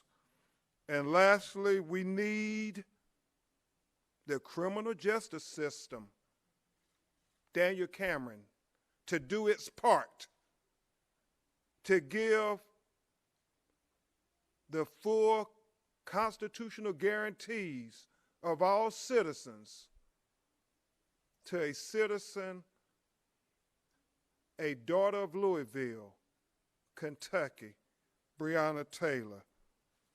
And I would ask, in completing the healing, Mr. Mayor and City Attorney O'Connell, that all those young people who were courageous enough, like Tamika Palmer and so many of your own in Louisville, the unknown John Lewises of the world who are creating good trouble here in Louisville, I would implore you, since Tamika calls me and Rev, the Black America's Attorney General, and I don't know if the Attorney General of the United States is going to employ you to do it, but I will employ you to drop the charges against the nonviolent protesters who was exercising their First Amendment rights because they said Breonna Taylor life mattered. And these young people should not have criminal records because they were on the right side of history. You all took a significant step, and we want you all to be on the right side of history with us completely. Drop those charges in Breonna Taylor's name. Let's do justice in Breonna Taylor's name. And let's do justice with love in our hearts, because that is emblematic of Breonna Taylor, who Tamika says is the best version of her. Say her name, Breonna Taylor.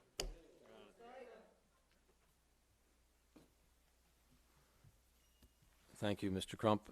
Next, Tamika Palmer, Breonna's mom, would like to share a few words with us.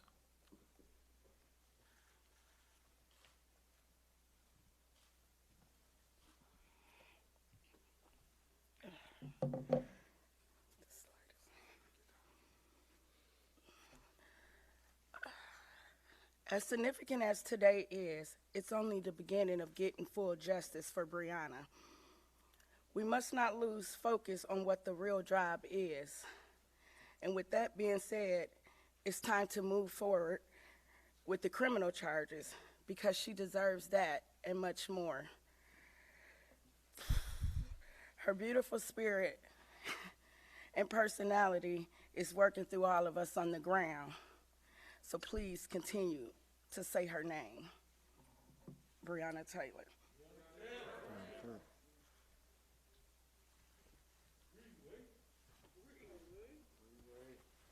Thank you, Ms. Palmer. Thank you for your grace and for your strength and for your love for Brianna and for our city as well, and your determination to make this city a more just city and help to get us to this agreement. So I'm grateful for that. Thank you. Next, we will hear from Tamika Mowry of Until Freedom. Tamika. Thank you, Mayor Fisher. Justice for Breonna Taylor. And if there ain't gonna be no justice, there ain't gonna be no peace. A settlement is restitution, but it's not arresting the cops. And we want to say today that the police officers responsible for killing Breonna Taylor must be arrested in order for the community to feel calm. We understand that this is an acknowledgement, and a great acknowledgement, of the wrongdoing that has happened. And it is important that our community understands what happened here today is very significant. It is significant because, again, there is an acknowledgement of Breonna Taylor's life and the fact that those officers in this city murdered her. Breonna Taylor has shifted the atmosphere. She shifted it not just here in Kentucky, but across the country. The ban on no-knock warrants was where we began in terms of great reform. And to know that Attorney Lanita Baker and Attorney Sam Aguiar continue to push for reform in this particular settlement is extremely important, and it cannot be denied.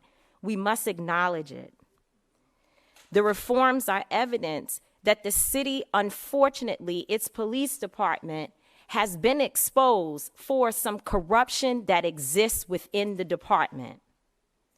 The significance of this settlement is a small price to pay for our sister's life, a very small price to pay. They deserve all the money that we can muster up in the world just to help a little bit with the feeling of pain and turmoil that I know exists within this beautiful family. But let us not lose sight on the main focus, as Tamika Palmer has said. The officers, Brett Hankinson, Miles Cosgrove, John Mattingly, and Joshua James must be arrested. We cannot forget about Joshua James, the man who lied on a no-knock warrant application that sent police officers charging into the home of Breonna Taylor and Kenny Walker. We cannot forget about any of those officers. And if this police department is to do right by this community, if you know of other officers who were involved, they should be arrested and indicted immediately. Again, the restitution portion is one part, but arresting the officers is what will make this city do right by its citizens, and not just Breonna Taylor, but all the Breonna Taylors across this city who are afraid sitting in their homes, because to not have an indictment happen in this city is to say that no matter how much we pay, no matter how much reform we do, we rather pay, we rather cover it than to deal with the issue. And so I have to say to you, Mayor Fisher, we want to thank you for your leadership. But we want to say that if for any reason these officers are not indicted, that you must instruct your police department to fire every single one of them on the spot. That is called getting justice for Breonna Taylor. Thank you very much.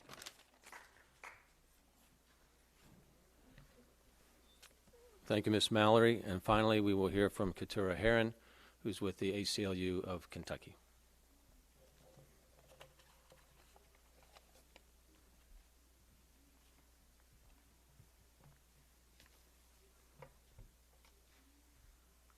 Good afternoon. My name is Keturah Herron, and I'm a policy strategist at the ACLU of Kentucky and also a member of Black Lives Matter Louisville. I was honored when Breonna Taylor's family asked me to be here today, and I am grateful to Asia Holston Barber and other members of the movement who helped me prepare my comments for today. To Breonna Taylor's family, you deserve better than having to fight for 6 months after officers from Louisville Metro Police Department, some of whom remain nameless, killed your beloved family member. You deserve closure. You deserve rest. You deserve to be cared for and loved on and supported for the rest of your days. I am grateful you have reached this point of some closure in some of the ways you have asked for. To Breonna, to her family, to the families of other persons who have been violated, abused, and killed by Louisville Metro Police Department, I hope enough of us are joining this movement for Black lives to support you and give you a moment of rest, grief, and find routines that fortify you. We promise you that we will keep this fight going and we will win. We know we are not only fighting against the deadly violence that is integral to policing, we are fighting for a completely different vision of being in community together. We are creating something different. We are creating a community that no longer invests our tax dollars in people who kill our neighbors. One that no longer needs to spend tax dollars on settlements that should never have been paid in the first place. No more. Instead, we are creating a community that invests our tax dollars in our basic needs as human beings, in our joy, in our wellness, in protecting each other. We are going to create a community where all people are supported by our investments and given the chance to reach their full potential, rather than redlined into disinvested, distant neighborhoods that remain out of sight and out of mind of those on the other side. No more. We want to end the so-called compassionate community that was never actually compassionate, where people were forced to compete against each other for scarce essential resources, policed for the consequences of what it means to live in scarcity, and then killed for our connections to each other. No more. We are creating a community that finally sees the fruits of our collective labor and invests our tax dollars in ways that nourish us, nurture us, heal us, challenge us, and love us. In ways that house us, feed us, and make us laugh. This is the community investment that values Black life, and we will heal in Louisville. To Louisville Metro government and all the complicit decision makers throughout this horrifying experience, understand that this is not over. We are demanding full individual accountability and institutional accountability. While the culture of white supremacy has lied to you about what accountability means, let me tell you, accountability includes self-reflection, repair, apology, and changed behavior. Changed behavior means no longer incentivized violence to abuse and kill our people. Accountability means an end to transactions that tinker around the edges. For years, we have watched as you tinker around the edges with our freedom while you go all in with dangerous and wasteful programs that you call investments. From the police budget to the gentrification of our neighborhoods. You have used our own tax dollars to harm us.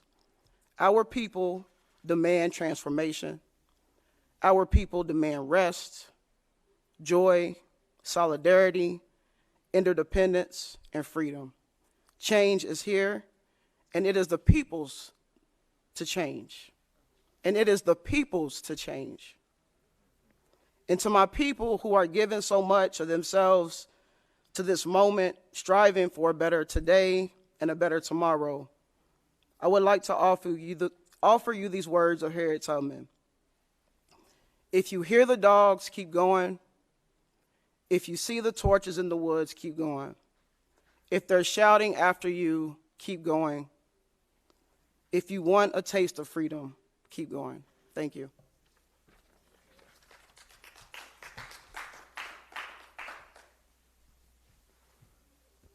Thank you, Keturah. With that now, we'll be happy to take questions. If we could, we have a microphone here for reporters, and we'd like for you to raise your hand when you're ready to ask a question. We're trying to be sure that people on the WebEx can hear your questions. We'll take a couple in the room. Then if there are any questions on the WebEx, I'll give those questions, and we'll move around as many as we can.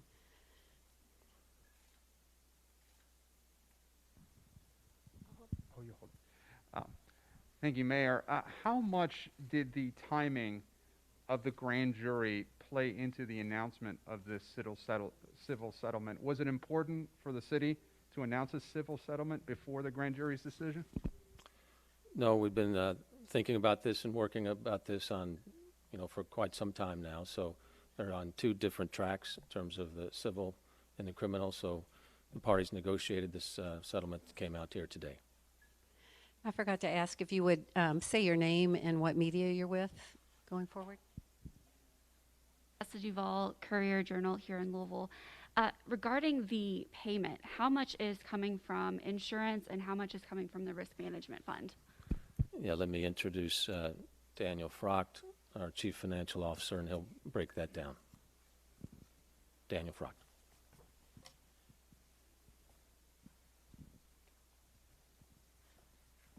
Good afternoon, Daniel Frocht, Office of Management and Budget for the city. The $12 million payment will be broken down into three fund sources.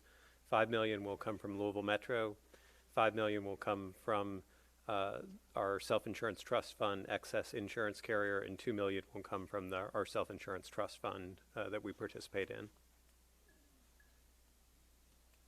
Tonight with WHES 11 News. Question for Attorney Ben Crump and Lanita Baker.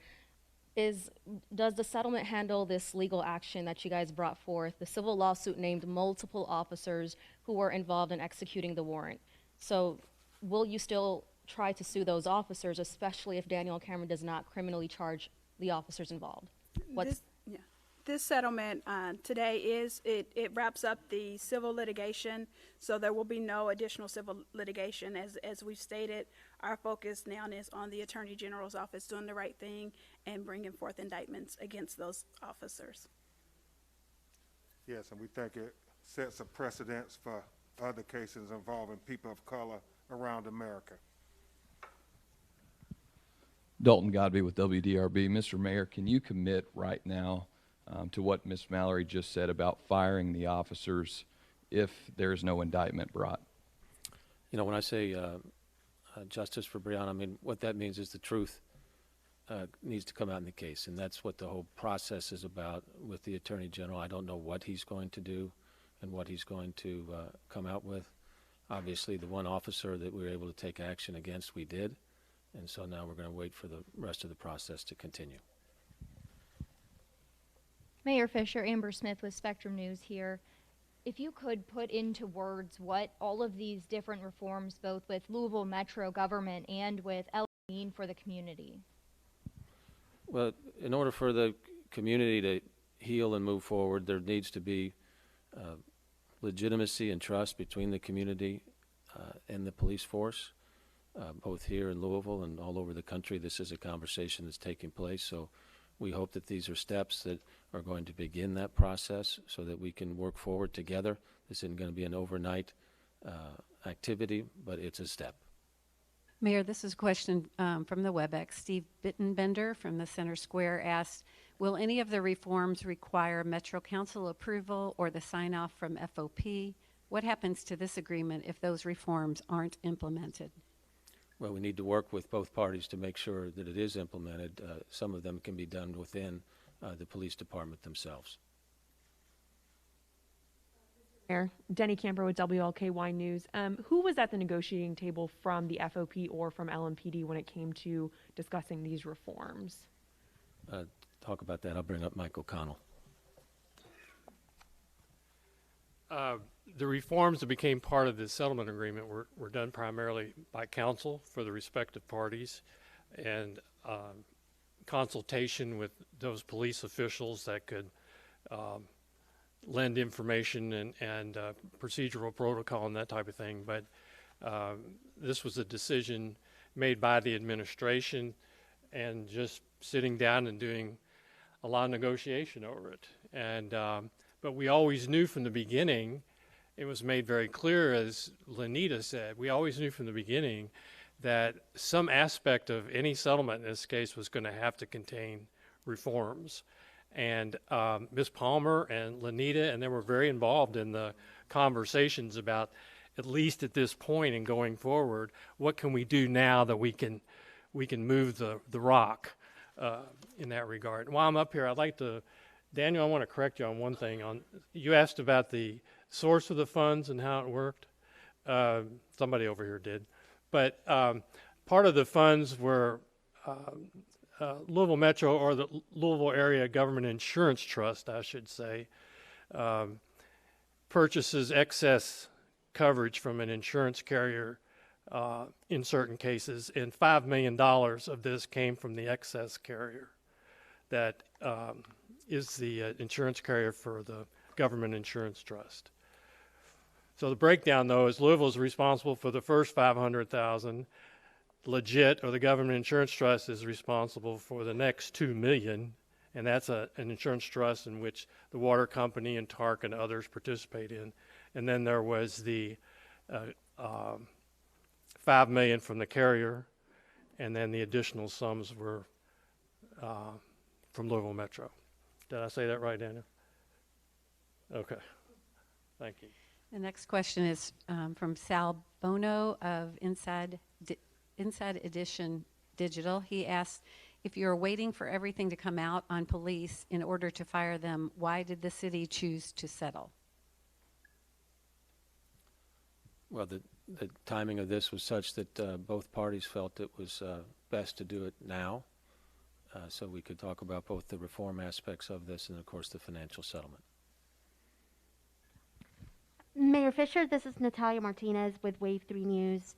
What would you say to any possible criticisms that this was settled only as a way for you to not have to testify and answer questions in relation to the case, for the chief and subsequent chief, the interim chief that came after Conrad, to not have to answer questions about this case, and also members of the police department?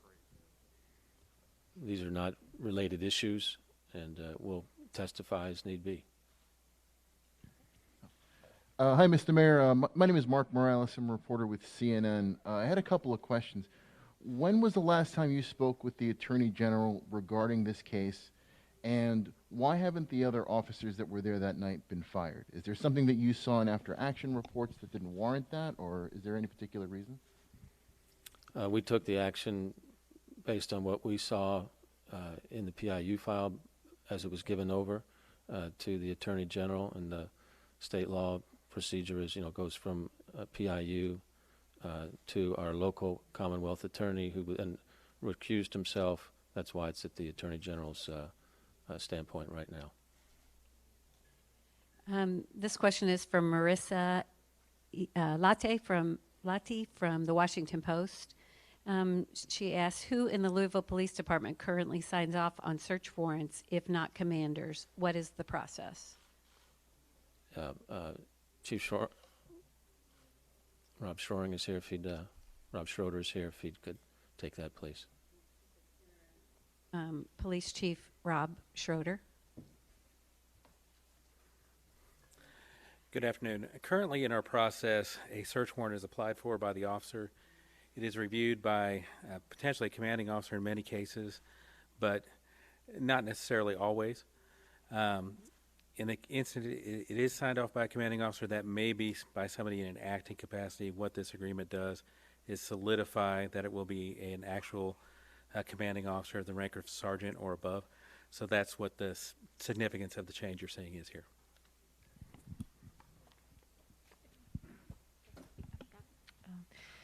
Mayor Fisher, my name is Rukmini Kalimaki.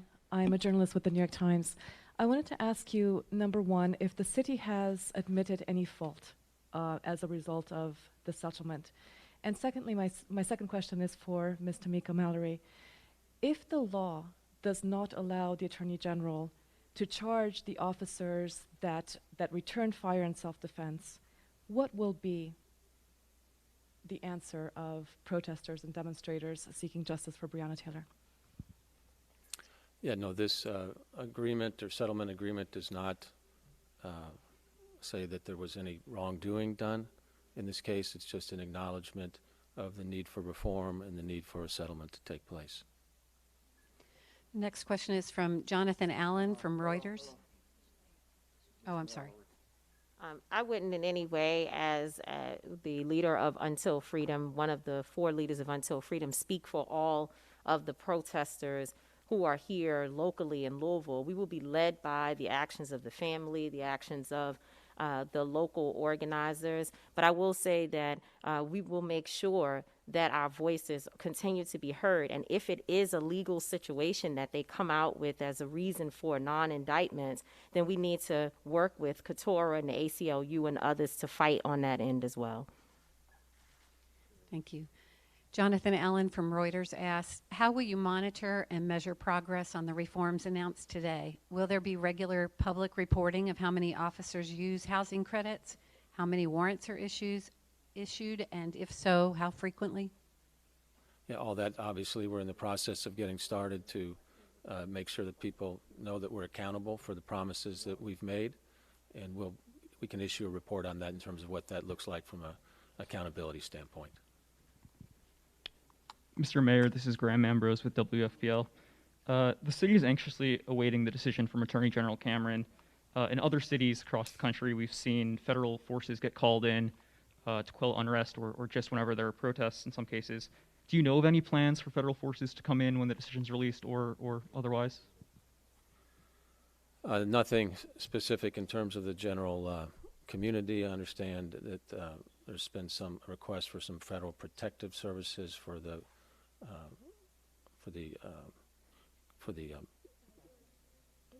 not for the grand jury, but for the business, or for the federal courthouse, excuse me.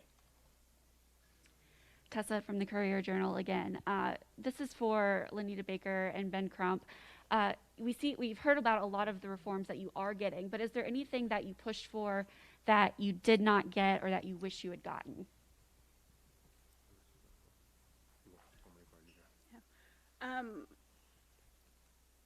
They always say when you're negotiating, everyone's supposed to walk away without receiving everything that they received. I will say, however, in this case, the most important areas of reform were provided. Metro was very willing to work with us on that, the things that we felt important. And as I've also stated, that we recognize that this is not the end of reform. So we look forward to continuing to work with the city, our leaders, our legislative leaders in Frankfort, to continue to push for additional reform. So we're not done yet.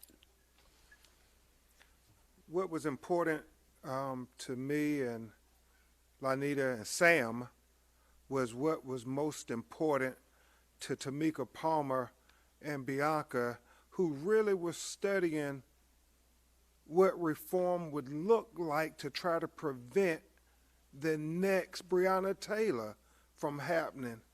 And I think to that end, the city was very responsive in trying to make sure there was measurable, systematic reform that could be a model for other citizens and other cities to protect their citizens.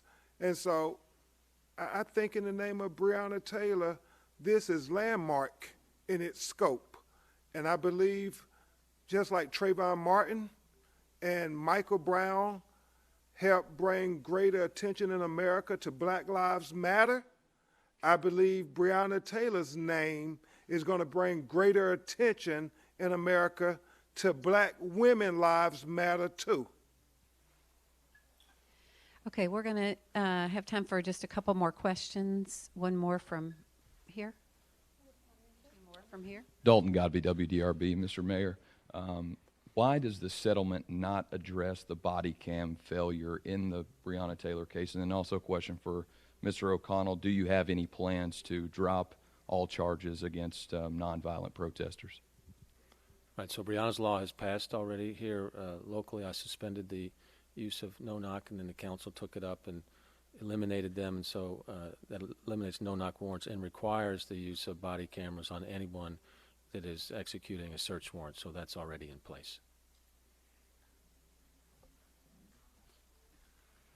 I can tell you we've taken steps in my office to already look at every case and place them in what I would call a file of the least offensive sort of charges to the middle, and then obviously the most serious. There are a lot of serious offenses that were committed that we have to address, not the same way we would on this end. So to answer your question, I'm going to look at them very carefully. We're going to make a decision, but I think we're going to see some movement in the right direction.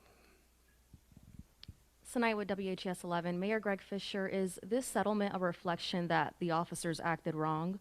And another question, is there a reason why you added increased drug and alcohol testing of officers involved in shootings? Why was that added specifically? On the second question, that's just a good practice for any organization to make sure that everyone is operating their responsibilities in a straight manner.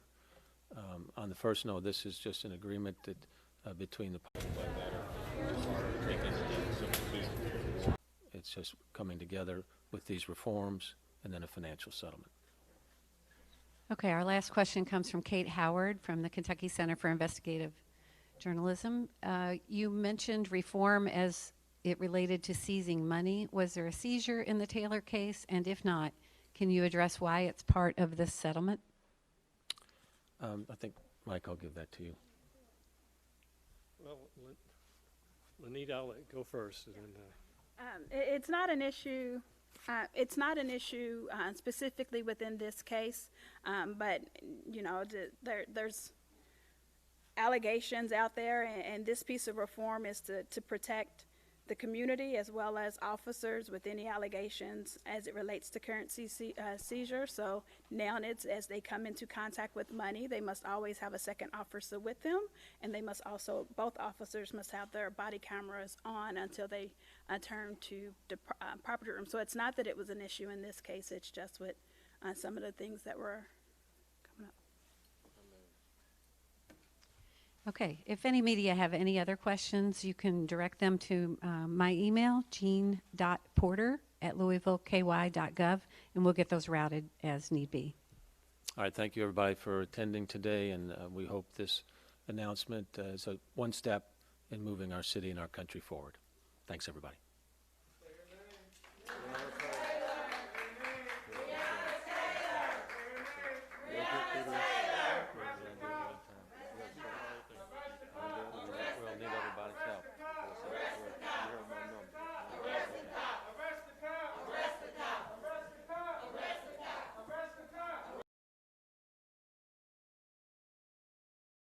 I'm Tara Bassett. yeah, it's all right. I have a question for you.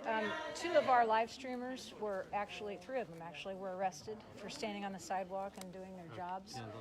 And I'd like to know from your perspective, when you talked about reducing the charges for nonviolence. One of our live streamers is a black female named Shay Wolfick, and she was arrested and charged with a felony. And our white male live streamer was arrested 20 feet away doing the same thing and was charged with a misdemeanor.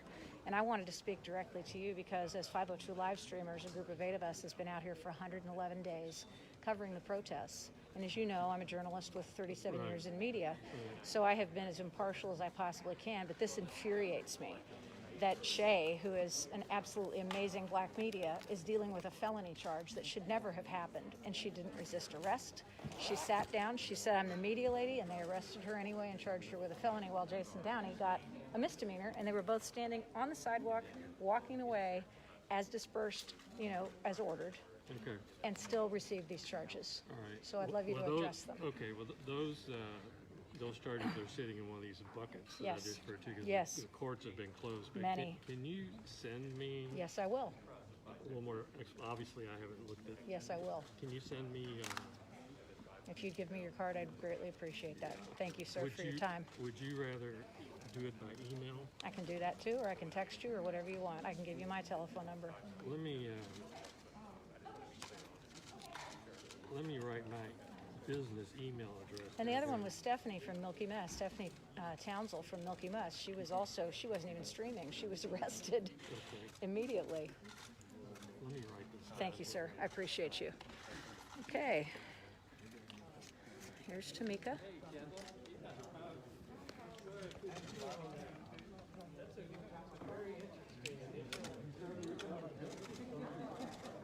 Well, I figured I might as well ask the question while I had the opportunity, right?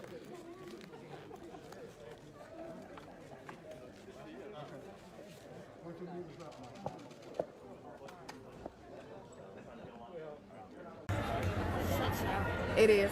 Absolutely. I agree with you. Shit show in all capital letters with exclamation.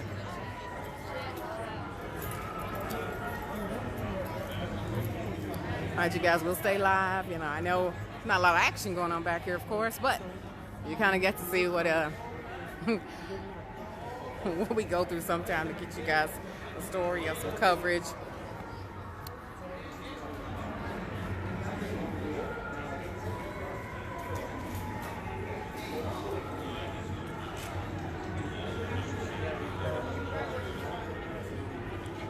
Check in on this press conference and see where they are.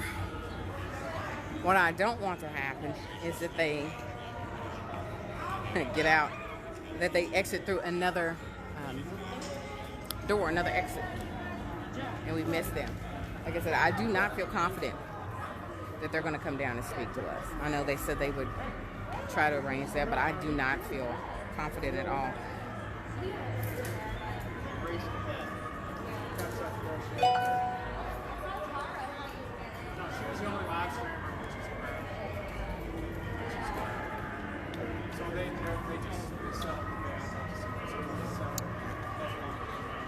So a large majority of the folks that you see out here are in some way, shape, or form media, press.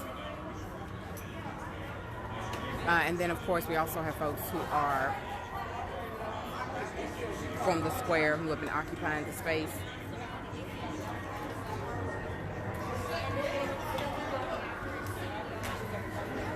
And some day, 110, 111 days.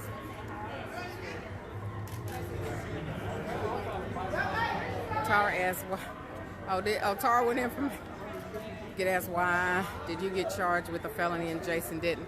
Well, you know, I'll let you guys kind of draw your own conclusions, but I mean, I think visually the biggest difference, and Jason will tell you this because it was Jason who actually decided to break that story, not me. I was still trying to recoup.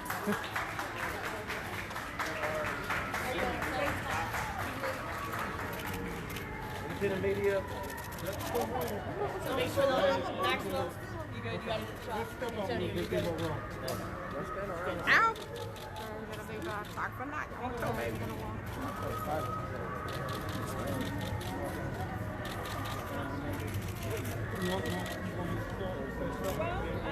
Breonna Taylor's mom. Yes, we got four. Yes. All right. Go ahead. I'm Attorney Ben Crump along with my great co-counsel, Lanita Baker and Sam Aguiar from Kentucky. We have the honor of representing an incredible family, an incredible woman, an incredible mother, an incredible human being, Tamika Palmer, the mother of Breonna Taylor.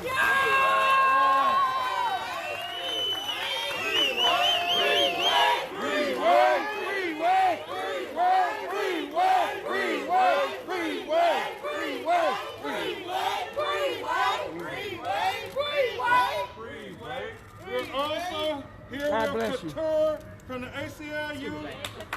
All right. Angelo, Tamika Mallory. All right. Linda and my son from Until Freedom. All right. And Atlanta great grassroots activist All right. from Louisville, Kentucky. All right. I would simply say this, and we'll have Lanita say a brief word, and Tamika is going to say even a briefer word. This was a landmark step in the journey of justice, not just for Breonna Taylor, but it was a landmark step in the journey of justice for black women in America who are often marginalized, unprotected and disrespected. All right. Just like Trayvon Martin and Michael Brown helped bring attention to Black Lives Matter, Breonna Taylor will help bring greater attention that black women lives matter too. All right. And what the city did with the $12 million settlement was significant because it represented the largest amount ever paid for a black woman in a wrongful death in a police shooting. And I believe, Tamika Mallory, it was the largest amount ever paid to a black person in America in a settlement for a police shooting. And as Lanita Bacon acknowledged, it's one of the top 5 settlements ever paid out for a person in America. So what it does, really, it sets a precedent for black people. When they kill us, we expect full justice. We expect justice for the civil rights that you took from this human being. We expect that. And then we expect full justice from the criminal justice system. As Tamika and my son and everybody else say, we got to hold these killer cops accountable for killing black women. Arrest the cop! Arrest the cop! Arrest the cop! Arrest the cop! Arrest the cop! Now we will hear from Lanita Baker, and then Tamika Palmer, and then Tamika Couture if they want to say anything. Well, we have to recognize today, and look, Ben talked about the largest verdict, one of the largest verdicts in the world. This is the largest settlement paid by Louisville Metro government to any individual. And again, it's not about the money, but it's about setting the precedence. And it sets a precedence because guess what? Louisville Metro Police is going to think twice. Louisville Metro government is going to make their police department think twice if they're having to pay out settlements like $12 million, right? But we're not done.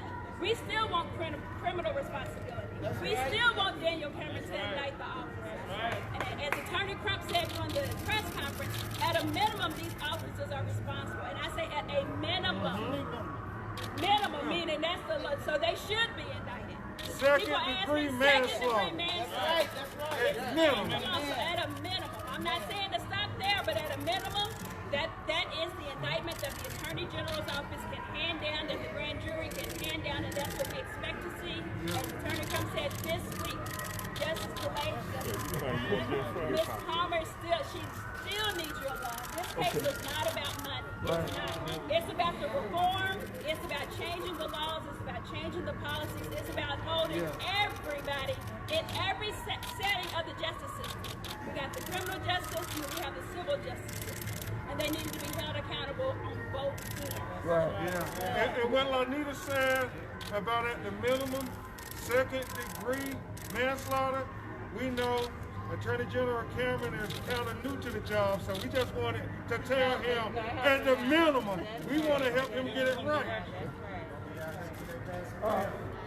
She's gonna make a statement. She still needs you all's love. Just very briefly. We love you too. We love you. Everybody support. Really quiet. Really quiet. She's going to make a brief statement. I just want to pressure applied. Pressure applied. And if you don't know, that's one of Breonna Taylor's sayings. She said, pressure bursts pipes. Amen. And that's what we're doing here. You know, we called out, we said for those protesters that have been arrested for nonviolent offenses, Attorney Trump demanded that those be dropped. Drop the charge. Drop the charge. This fight is more, and Tamika's always said it is so much bigger than Breonna Taylor. It's about Black Lives Matter. Amen. It's about our Say it lives. It's again. about our community. Black Lives Matter. Breonna Taylor's the vessel for that. That's all. You don't say anything? My son from Until Freedom. All right. I just want to say, I heard a question in there today that kind of shook me. You know, one of the reporters asked, and they came back and they said legally that the officers were right because they were in self-defense, that they shot and killed this woman in her home.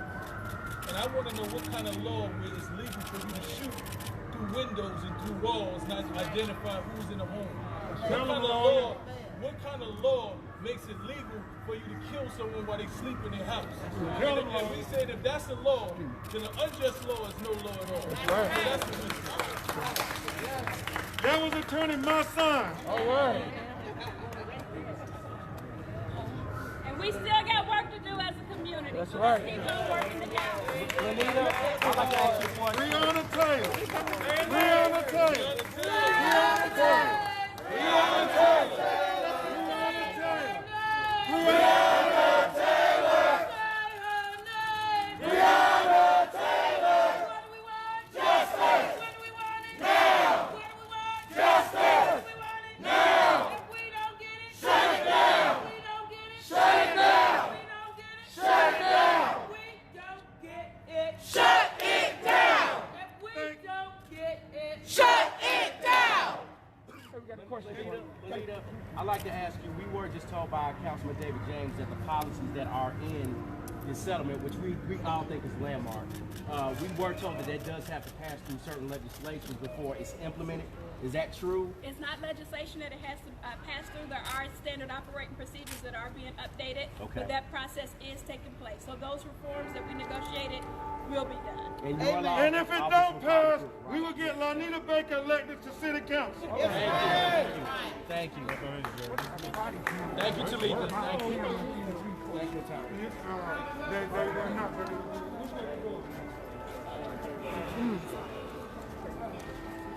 Tamika. We move when they move. I Hey, don't lie. you were taking pictures. Who was taking pictures? We need to get pictures. Let's go. There's a crow. I'll get y'all in the crowd in here. I don't mess up on a broke toe. So, you heard it. We'll reiterate later. I'll actually type up my written articles this week.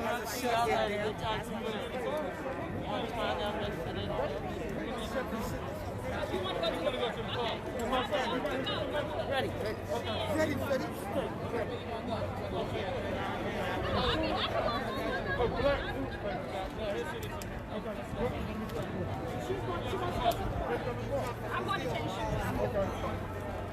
Hey, Ladybug, how are you? Oh, look, you know I got a broke toe, so I'm wearing this. It just be slides on.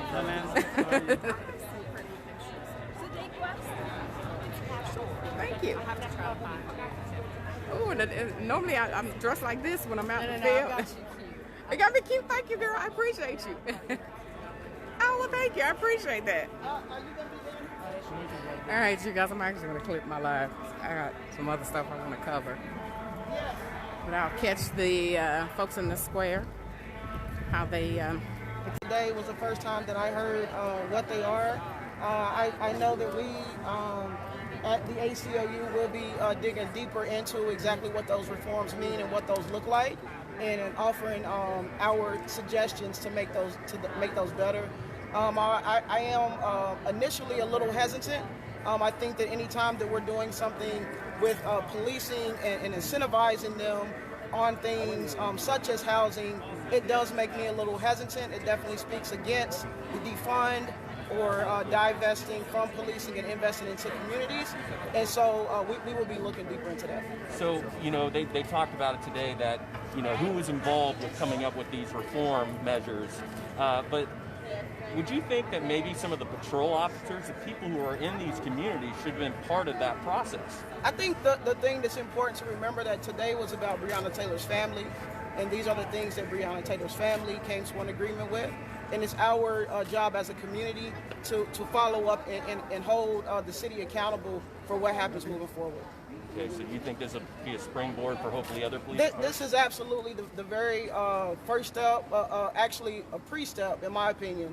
But there's so much more work to do. But today was definitely about Breonna Taylor's family.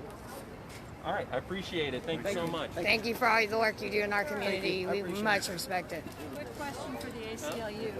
Why independent media, except for me, because Sam Aguiar gave me his seat, including a lot of black media, 502 live streamers were not allowed inside the announcement today. What's the deal with that, you think? I have no idea. I'm not a lawyer, so I cannot answer that question. But you play one on TV. Hey, I don't know. I don't know that answer.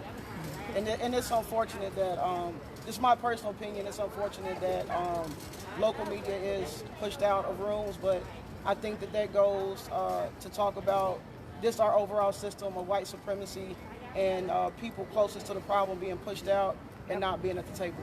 Especially black media. Yeah. Thanks, Couture. Couture, will you still be involved in the process of making sure these policies are implemented as well? I will be involved. Again, I told folks earlier I was not involved in what was the negotiations, but absolutely any policies that happen, I'm a policy strategist, so it's my duty. I also feel like that it's my duty to make sure that when I'm in spaces, I bring the community voice in.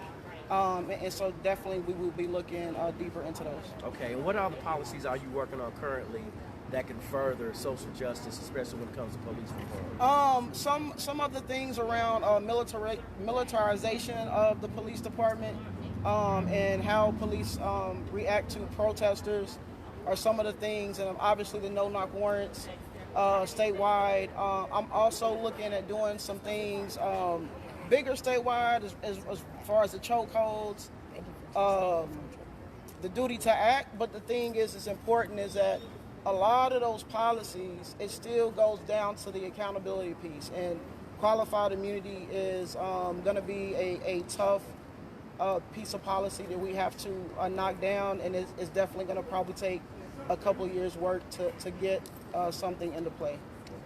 Thank you, Couture. Your words were beautiful. Thank you. As always, we love you. Thank you. I appreciate it. We love you, love you, love you. Thank you. Thank you. All right, talk to me, Antonio.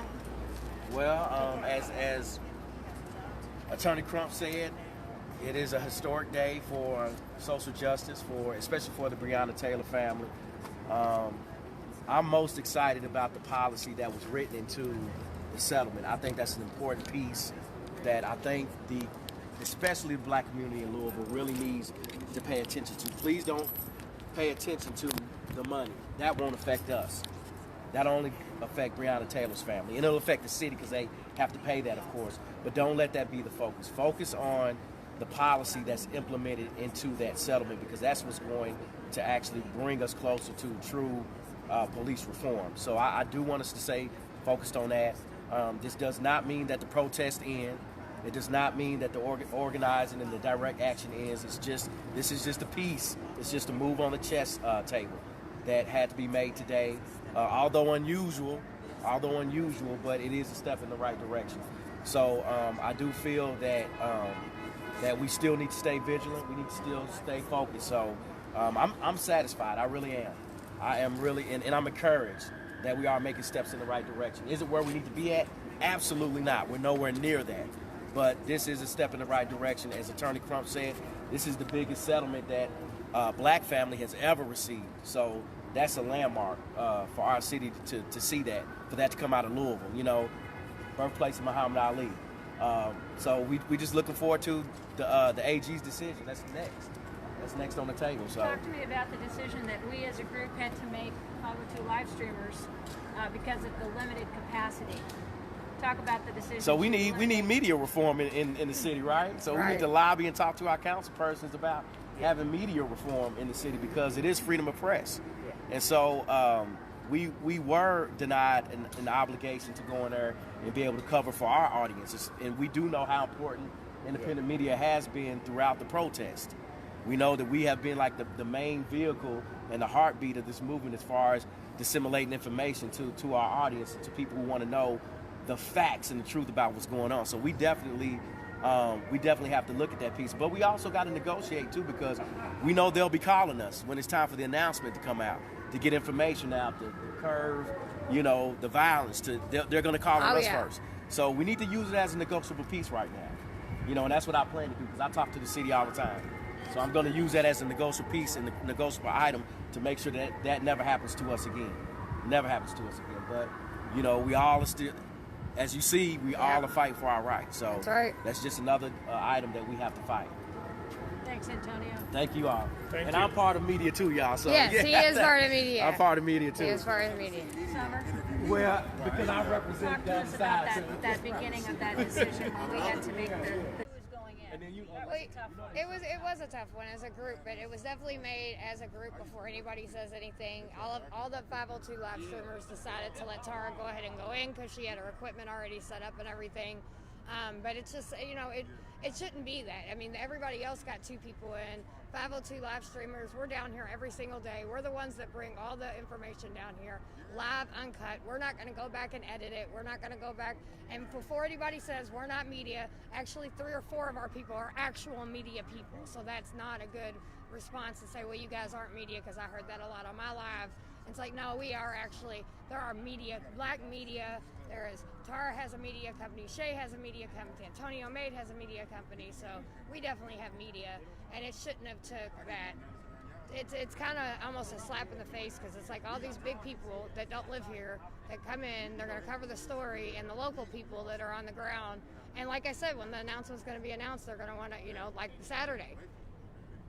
Saturday, who was it that helped everybody? It was the community that helped everybody, not anybody else. So, just keep on fighting. Fighting a good fight. Hey, George Smithers. How you doing, man? I'm doing fine. How about yourself? I'm not doing too bad. What do you feel about today? Well, my concern is that I hope the community does not take this settlement as a wash, a cover. We still need to be in the streets. We still need to be fighting for the justice of Breonna Taylor and every other person who is abused by the police, and particularly this instance where she was murdered. So I think that we still continue to put the pressure on our councilmen, the mayor's office, the city, to bring these officers to justice. Justice is still being delayed. The fact that David Cameron has sent it to the grand jury doesn't necessarily mean that it's going to come back, a verdict that we're going to like. So we have to continue to push in the streets, as well as us as live streamers and independent media continue to, inform the public about what's going on live and in person. So we appreciate the work that you did today. I gave you several shout outs that if they want to see what's going on in the room to hit your page.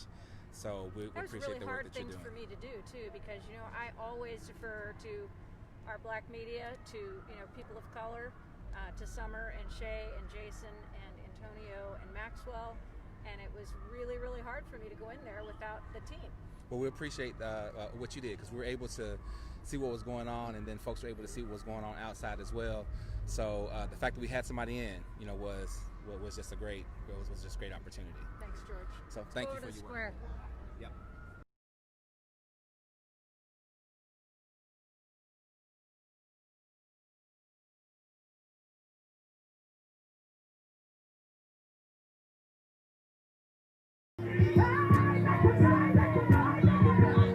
I'm still alive, and don't worry about that. Don't get caught up in what people are going to say. Somebody's always got something to say.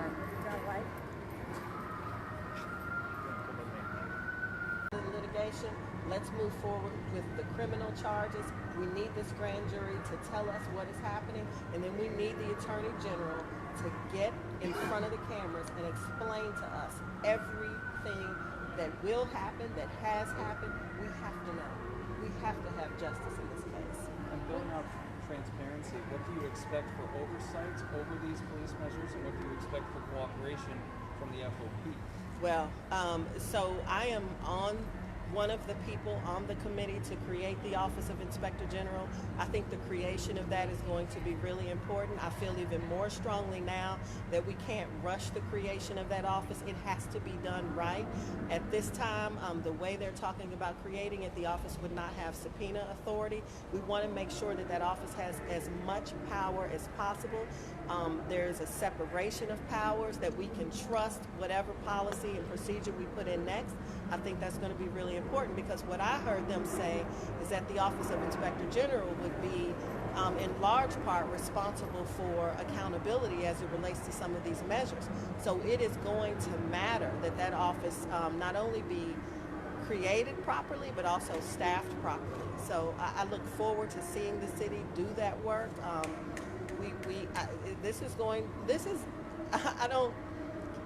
I cannot say enough about hearing the reforms, and I think everybody who talked said it. It's not everything, but it is a heck of a start, and more than we have seen in previous years, not just in Louisville, really anywhere. Was there any part of that reform plan where you said, finally? Well, if you look at the path forward and the work that this community has come together to do, more than 60 organizations, the idea that someone else would be a part of the response to mental health issues and other things that are happening in our community, where police really should not be the first responders. Whatever we're about to do will only be one small step. We really have to do so much more as it relates to how we fund, who we fund, and who responds. But I do think that part of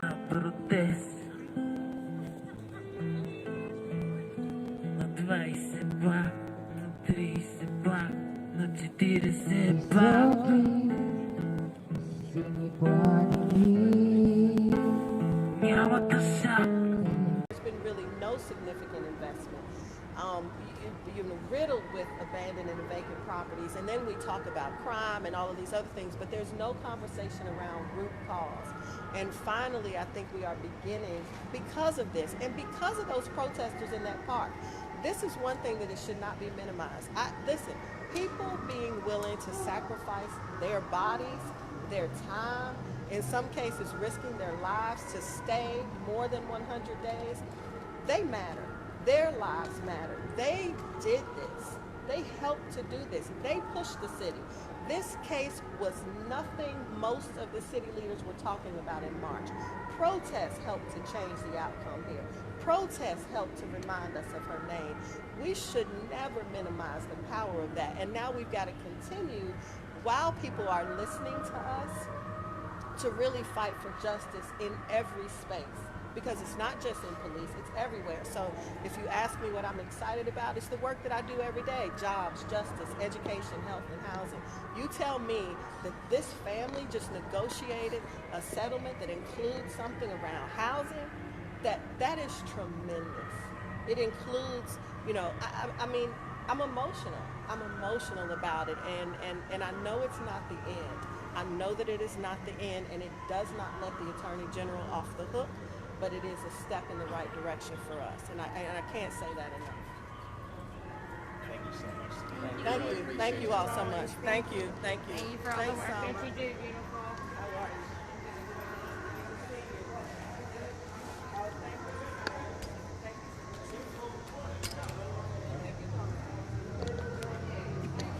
All right. So we're here at the Metro Hall. The press conference just concluded. Several people spoke to that effect. $12 million settlement confirmed. The largest settlement to ever be awarded on behalf of a black woman. Sorry, forgot the mic's on. It was on. Give me 2 seconds.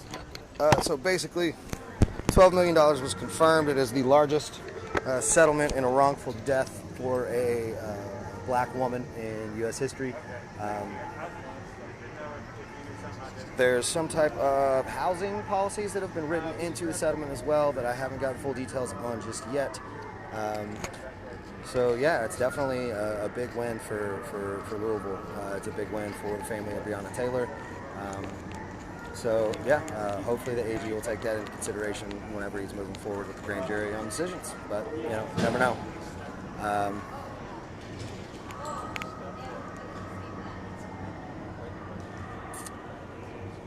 Yeah. All right, I'm gonna go ahead and take a walk over to the park to see what's going on. So let's head over to the park before I drop the line. We'll just get a quick view of the energy. Sorry, I keep forgetting I have the microphone. Toujours à me faufiler, mais là ça devient difficile.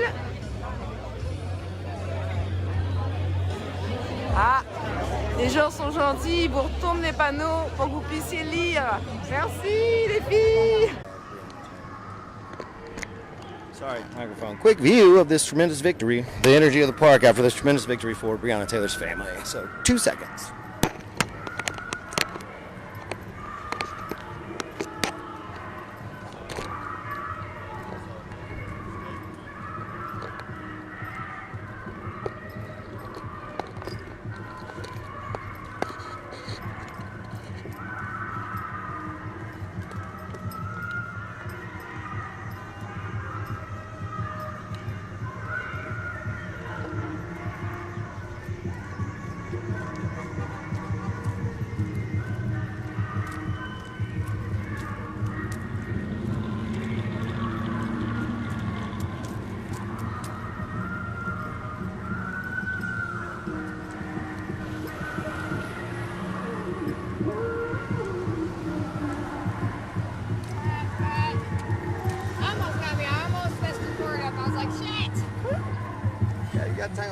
second, but he had you. Yeah.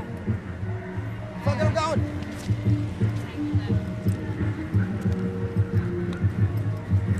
I haven't had to run around with this before because usually press conferences are stationary.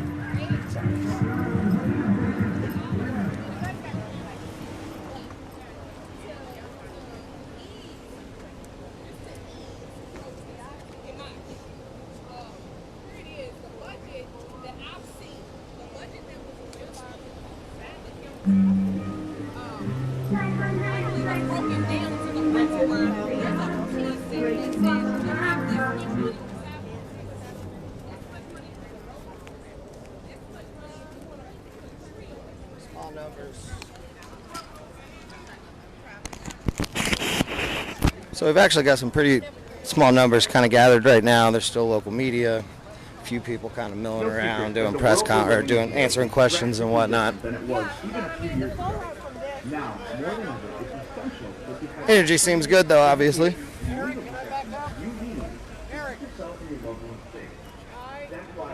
There we go.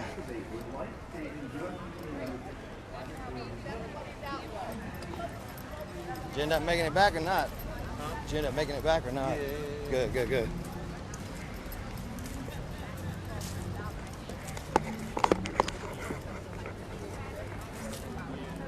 And also, the reforms were another kind of message to the protesters that were here. But again, it's not enough. We need to see some officers. So you don't think that the reform that's put into the policy, you don't think it goes far enough? Absolutely not. I mean, listen, the policies are mandated. Their policies are not transformative. You know what I'm saying? For us, one of the things that people need to understand is that just in this recent city council budget that just got passed by the city of Louisville, they increased the police budget instead of decreasing the police budget. And while people are calling for defunding police departments across the country, Louisville seems to think that defund police means give the police extra money. Somebody has to have a little conversation about vocabulary and definition. So for us, where we know that Mayor Fisher knows he can do better, he knows that he can do more. Right now, he is, like a slow turtle. And right now, what we're waiting for is the indictment and hopefully a charging of police officers involved in the murder of Breonna Taylor. And then after that, nobody's going anywhere. There's reforms that need, and when we talk about reform, we're not talking about Band-Aid reforms. We need transformative reform, defunding police department, funding mental health services, funding for young people, employment opportunities, economic opportunities, affordable housing, food justice. Louisville's a food apartheid. I've never seen anything like it in my life, and I've traveled across the country. It is disgraceful that the mayor would be a leader of a city where people literally don't have access to fresh fruits and fresh vegetables and being able to live in a community that has affordable housing and that has really all the services required for a community to thrive. Any more questions? Thank you, Linda. Thank you so much. We appreciate it, Sophia. Thank you. We out here. Thank you. Appreciate it.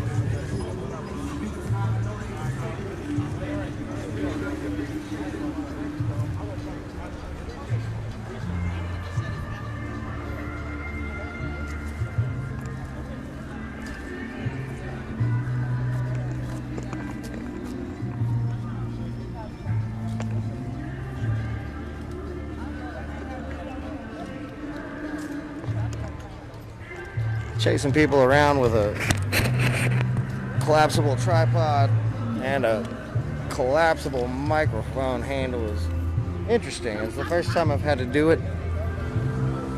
Usually,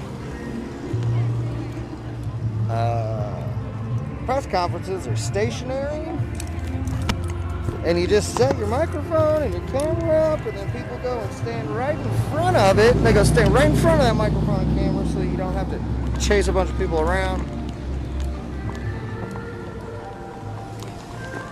But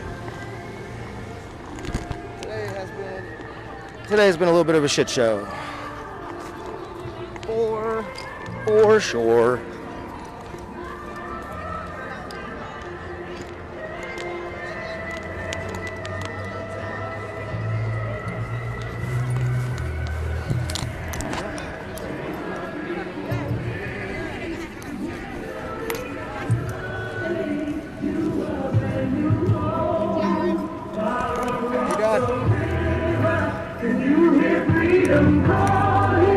Calling me to answer, gonna keep on keeping on.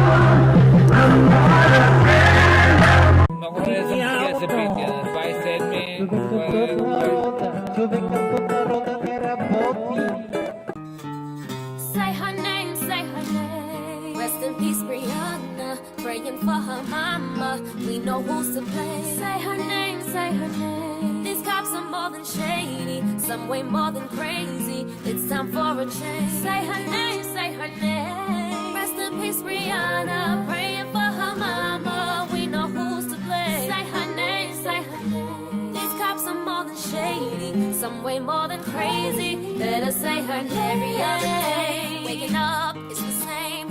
Killers going free, and to me it's just insane. They started this violence, wanting our compliance. See how they kill our people, then expect us to stay silent. Lock 'em up, lock 'em up. They ain't no heroes. Kill Brianna cold and listed injuries at 0. Corruption at its best, prove my point further. If you're white and got a badge, you get away with murder. Now you say that was just a someone name. Restore Brianna's life. Someone's going down, it's the way it seems. Why can't you do what's right? Tell me why. Why can't you do what's right? She didn't die in vain, so you better say her name. Yeah. Say her name. You better say it. Say it. Say her name. Say it for me now. Say it. Say her name. Better say her name. Say Brianna. Brianna. Say Brianna. Brianna. Say Brianna. Brianna. Brianna.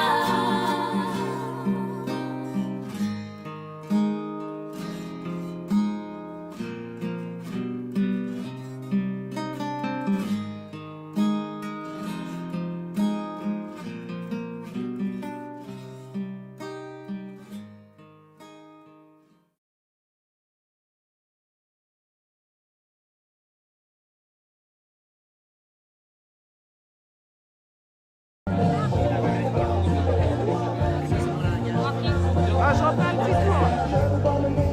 À tantôt les filles.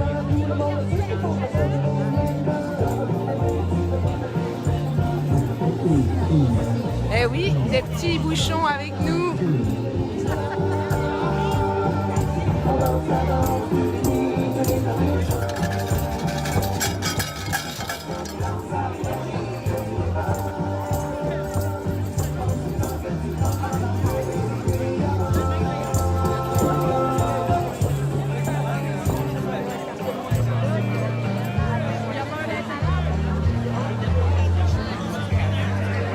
J'ai resté ici avec avant de rester avec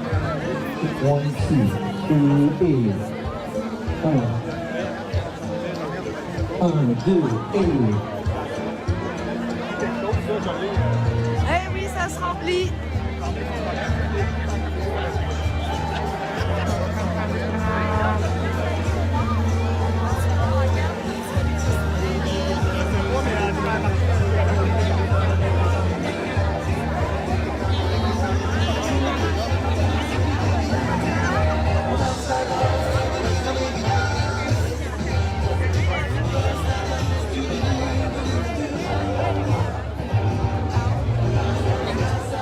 Ah oui, oui, oui.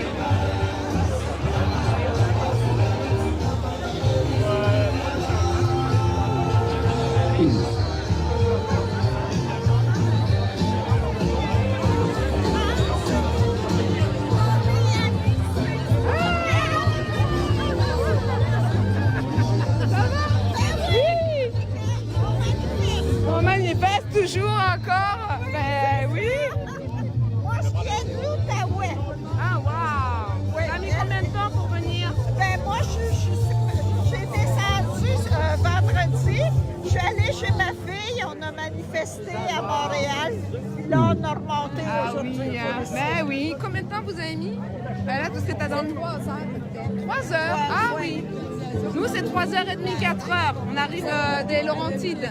Ah, c'est l'apprentissage. Ouais, c'est ça. Oh! La mère et la fille. Oh, j'aime ça. Vous êtes bonnes, les filles. Eh oui! Et voilà, tout en famille, on aime ça. On continue. Bonne journée, à plus tard, les filles. Merci. Alors, on fait des rencontres sympathiques. avec des gens qui sont sur Facebook et qui nous reconnaissent d'autres manifestations.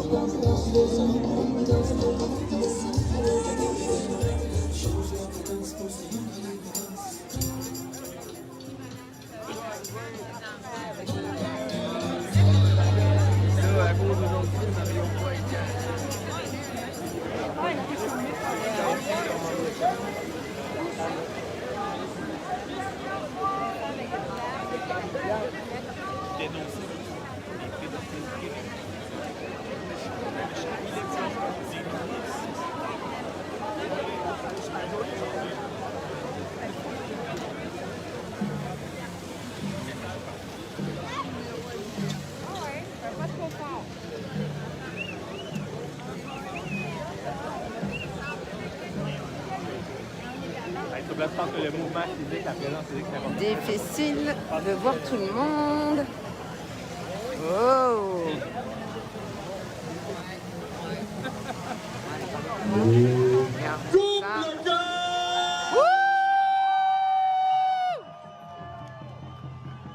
Ça y est, Steve est arrivé.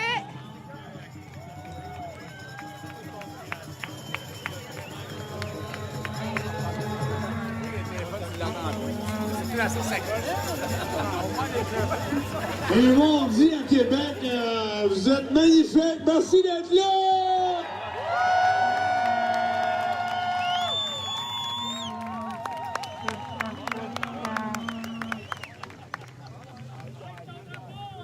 Bonjour tout le monde, j'espère que ça va bien!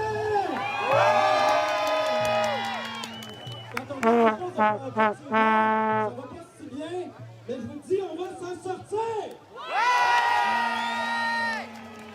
Avec votre courage, votre force, votre détermination, votre présence d'esprit, votre capacité analytique, votre curiosité à vous informer sur vos droits et surtout de conserver vos valeurs intimes personnelles. Tout le monde a droit à ça?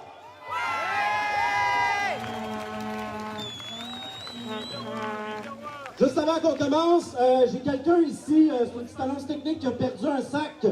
Donc dans la foule, si on m'entend, il y a un monsieur qui a perdu son sac. Ici, donc, il va être à la tente qui est là, la tente blanche, l'appel à la liberté, juste du côté droit quand vous êtes face à la scène, juste ici. Donc, il sera là pour la personne qui veut venir le récupérer. Ensuite, détail technique pour les salles de bain. S'il y en a qui ont besoin d'aller à la toilette, juste aller l'autre bord du mur qui est là-bas, donc vous dépassez la fontaine, vous descendez dans le terrain de gazon, puis il y a une petite arche, là, il y a une ouverture dans le mur de briques, traversez de l'autre côté, puis à votre gauche, il y a des salles de bain dans le parc. C'est une petite bâtisse, donc vous allez pouvoir...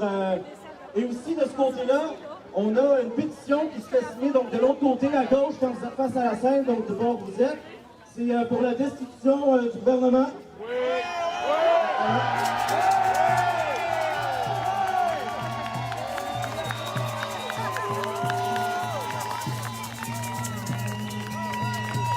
Excellent, donc ça va être dans ce coin-là, où est-ce qu'il y a les autres haut-parleurs. Donc, je vous invite à venir signer en grand nombre. Aujourd'hui, c'est un moment historique, les amis. C'est un moment historique parce que c'est la rentrée parlementaire. Donc, ils vont se réessayer. Là, ils ont été en vacances, ils ont pris un break, mais je vous jure qu'ils n'étaient pas totalement en vacances, hein? En tout cas, ils travaillaient derrière les rideaux, on va dire. On est ici pour les exposer. On est ici pour se rassembler. On est ici pour se battre ensemble de façon pacifique. C'est bien important de le répéter. Dans la non-violence, l'amour, l'harmonie et le respect. Merci.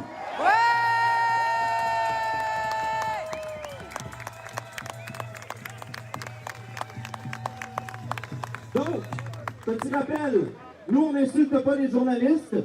On vous demande de faire pareil, de ne pas insulter les journalistes. Vous avez le droit d'être en colère. Vous avez le droit de ne pas être d'accord. Vous avez le droit de ne pas leur parler. Vous avez le droit de ne pas leur parler. Je trouve que la meilleure tactique quand c'est quelque chose qui nous met en colère, c'est d'ignorer la chose, puis de faire des choses qui nous plaisent. Comme se rassembler ici, on focalise sur le positif et l'énergie de groupe.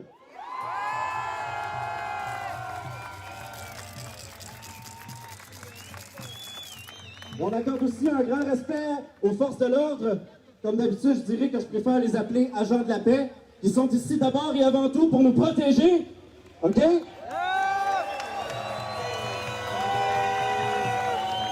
Parce que ces gens-là, c'est pas eux qui font les lois. D'ailleurs, c'est triste à dire, mais je pense qu'à Nicolet, il passe pas beaucoup de temps à apprendre les lois et surtout la Charte des droits et libertés et qu'est-ce qui est au-dessus de quoi dans quel ordre, selon l'ordre d'importance. Alors, il faut les excuser s'il y en a des fois qui commettent des petites erreurs de jugement, ça peut arriver à tout le monde est humain, mais sachez que ces gens-là sont des pères de famille, des mères de famille, des enfants de parents, des frères, des sœurs, des cousins. On est tous dans le même bateau!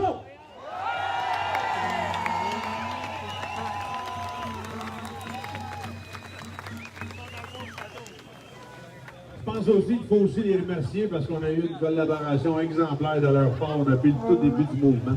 Merci.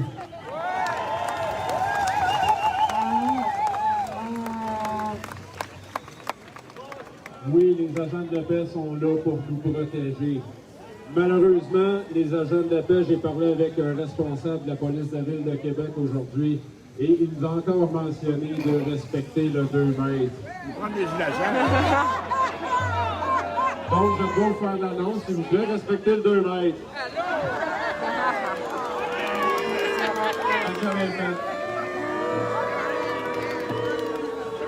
Donc, oui, c'est vrai, les policiers, c'est des pères de famille, c'est du monde qui ont un travail à faire. C'est du monde aussi qui ont de la pression politique.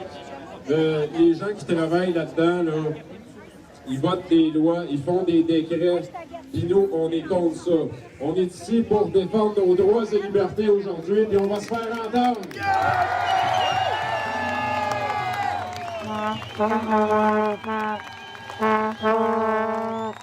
Donc, merci à tout le monde d'être là. On va mettre un peu de musique, puis les discours vont commencer prochainement. Merci à tous. Juste une dernière petite annonce pendant que les médias filment encore. J'aimerais que ce soit enregistré. Je ne sais pas si vos patrons vont vous empêcher de passer ça en télé. En tout cas, on le redit. Nous, on n'est pas anti-masque. Appel à la liberté, Action citoyenne pacifique. On n'est pas anti-masque. On n'est pas anti quoi que ce soit d'ailleurs. On est simplement pro-liberté, pro-choix. Tu veux porter un masque? Mais non, c'est pas grave de ton masque. Je vais en rajouter, moi. Étant donné que vous travaillez pour eux autres, à chaque fois qu'on voit un article, c'est toujours écrit « Manifestation anti-masque ». Il n'y a jamais personne qui a parlé de ça au micro. Je vous remercie de rectifier la chose, s'il vous plaît.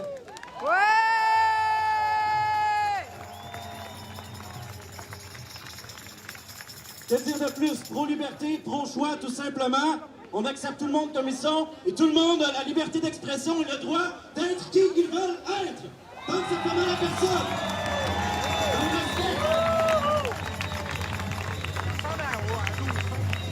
Merci beaucoup. Donc, on vous laisse sur une petite musique. Les discours vont débuter vers 16h30. Sur la Merci route, beaucoup, ça y est, ça a entamé. Ouais!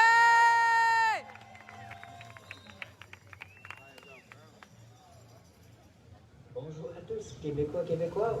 J'espère que ça va bien. Je me présente. Mon nom, c'est Maxime Lavalléna. Je fais partie du groupe Le Bazar-à-Max, ça c'est tout collé. C'est un honneur aujourd'hui pour moi de vous présenter cette chanson-là qui s'appelle Loi Matane. J'ai composé ça à l'âge de 18 ans, ou 16 ans, en 2012. Aujourd'hui, j'en ai 27, le 15 septembre. Alors pour moi, c'est le plus beau des cadeaux, inattendu, que de vous faire jouer cette année-là. J'espère sincèrement que vous allez rester dans la paix et... Alors voilà pour ce premier essai d'arrivée. Pas tout le monde est encore arrivé. Ah, protégeons nos droits et libertés. Avec qui t'es venu? Avec ton mari? Non, cette fois-ci c'est ça, j'allais faire un petit hommage à mon conjoint qui n'était pas là, il a aidé ma maman aujourd'hui, Chanty, que j'embrasse, et qui s'occupe des enfants vu qu'on va rentrer tard. Et puis j'embrasse mon frère aussi qui n'a pas pu venir, qui est toujours avec nous aujourd'hui. Je vous aime. Bonne journée. Oui, et toi? Moi, je suis avec des amis. Ok. Ben, moi, je suis venue avec ma belle-sœur et puis d'autres personnes que je n'avais jamais rencontrées. Une de mes profs de massothérapie. Allô, salut. Fabien. Enchantée, ça fait plaisir. Voilà, on rencontre plein d'amis, c'est vraiment agréable, on s'amuse. Hein. Il te restait-tu de la place pour le crânien, finalement? Pourquoi tu viens? Oui. Ben, il y aura une place pour toi. OK. Je vais t'envoyer les sous par Interact. Non, mais tu pourras payer sur place. Okay. Je vous laisse, à tantôt, on va voir pas les discours.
The press conference, quote unquote, for the results of the civil case against Louisville Metro from Breonna Taylor's family, addressing wrongful death, has concluded. It was settled out of court for the amount of $12 million. Again, that is for wrongful death.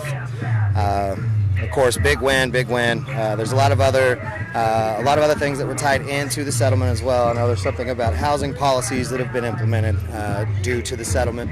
I don't have the full details on that quite yet. As soon as I do, I'll make sure to relay it all to you. But you know, the park is calm, cool, collected, good energy. You know, because everyone's happy about this big win. But otherwise, not too much currently going on. Looks like there might be some type of press conference or Q&A that's being set up. But I'm going to go ahead and drop the feed for now so that I can preserve battery life. I might be out here for several more hours, and I don't want my phone to go dead. So I'm going to go ahead and drop the live feed. I'm going to keep an eye out. If anyone else starts to speak on behalf of the family and whatnot, then I will make sure to go live again. So until then, this is Riot Heart signing off. Everybody stay strong, stay safe.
Поизпотете се малко, поспете на тия палатки. Мене ме дразнаше по едно време. Идват и си правят фотосесия Да, България на Оловмост. Ето тук сме, да. Има момчета, ето спът по 24 часа висят там. Поизсапайте си малко, смачкайте си малко дрехите. Помершете се малко на асфалт и така нататък. Те го направиха в интерес. Имаше един, с който го арестуваха с Николай Стайков, ако се сещаш. Един странен арест имаше там към стадиона. Когато се почне да събират камионетките и те отидоха да видят какво става. Един с бяла, тук ходи с шалче, такъв с бяла коса. Да. Той е известен. Забравихме фамилията. Той някакъв богат син. На някакъв богат, той е сина. Възрастен, не? Не. Възрастен е този, за който говоря. Той е от Да, България. И аз още като видях първия ден си викам, елате тук е малко. И човека почна да спи на палатките. Възрастен, дърпано спи. Така трябва да бъде. Така и така сме дошли много. После мога да караш някакви там циганета, полуциганета да бичат денонощни смени, за да има хора там. И сапайте се малко. Okay guys, I'm gonna end it here, this stream for today. So thank you very much for watching. And I'm gonna see you again probably tomorrow. I'm gonna be here again, I think. So guys, see you. I'm ending it here.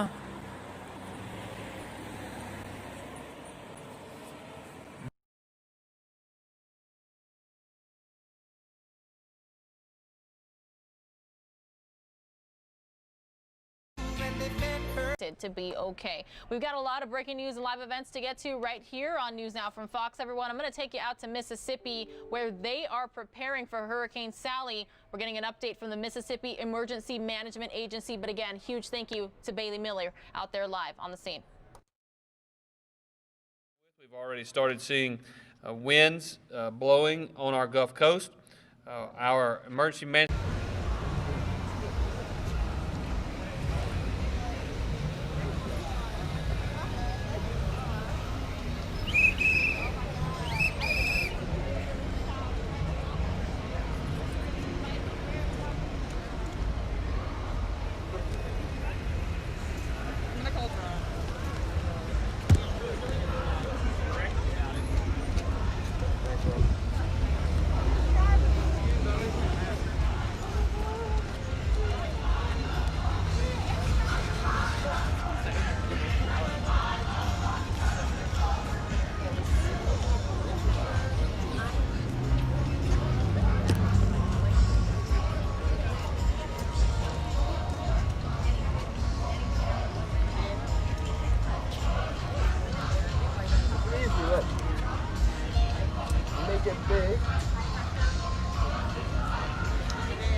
I don't know. Just following around? No, I'm just following him because this is just quite the stunt. Okay, what's your point? Okay.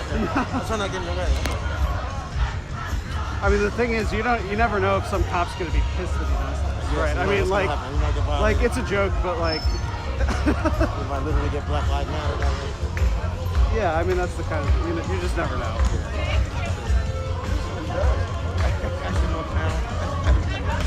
Oh man, you left him hanging? Left him hanging, man? He tried to give you a fist bump. You know what, Vic? There's some people over there. I think they need their... There's some Trump supporters over there. I think they need their presence.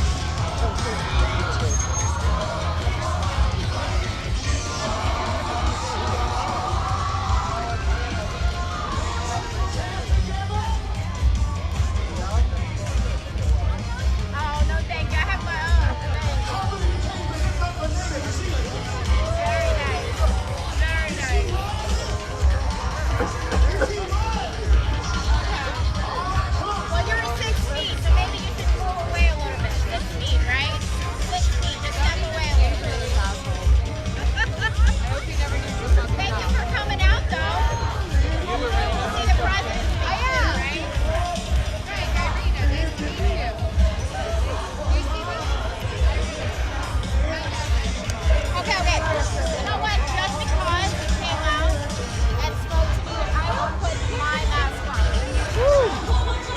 learn. Oh, it's dirty. It's dirty. Oh, you've got a Trump mask. Yeah, it's dirty. Oh, man.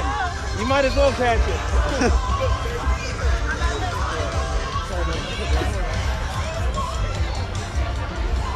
I'll get my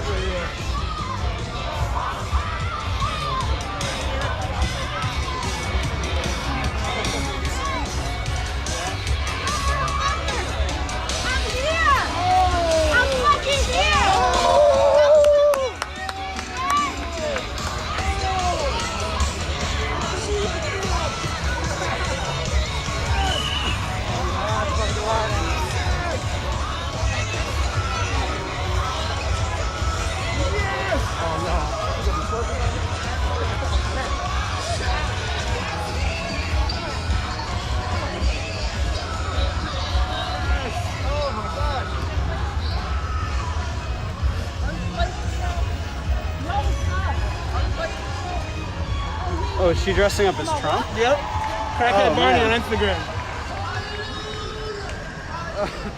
Don't take this shit. For what? I am Trump. What's her name? I'm Trump. Uh-huh. Hold on, where's my tie at? A lot of shows today, huh? Where the fuck is my tie? Don't tell me I lost my tie. Oh, good. You guys came? How'd you come? Everything was closed off. Oh my, even walking was crazy. Rally. Oh, that's why. Yeah, everything was closed. They were like, no, even walking was like a nightmare. This we're gonna get into shit. Hold on. Why, you have a camera crew? No, I just saw him and I was just following him around because he was doing his own stuff. Oh, yeah, you are. Well, I guess while she's getting ready, do you mind talking to, I'm live streaming, do you mind talking to my audience about, what was that going on with the cops and the MAGA supporters earlier? Oh, well, it seems like none of them got the memo about these. There's a pandemic going on, so as a fellow pig, I just wanted to let these guys know they're supposed to use these. It looks bad. Right. It looks bad. And it looked like it actually worked. Like maybe half of the people you confronted actually put on masks because of it. So, you're gonna be out here all day, kind of reminding people, or?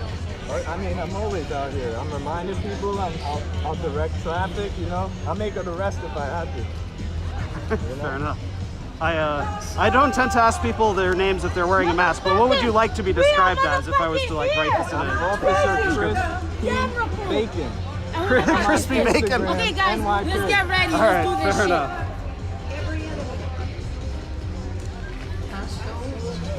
All right, and we've got someone dressed up as Trump as well.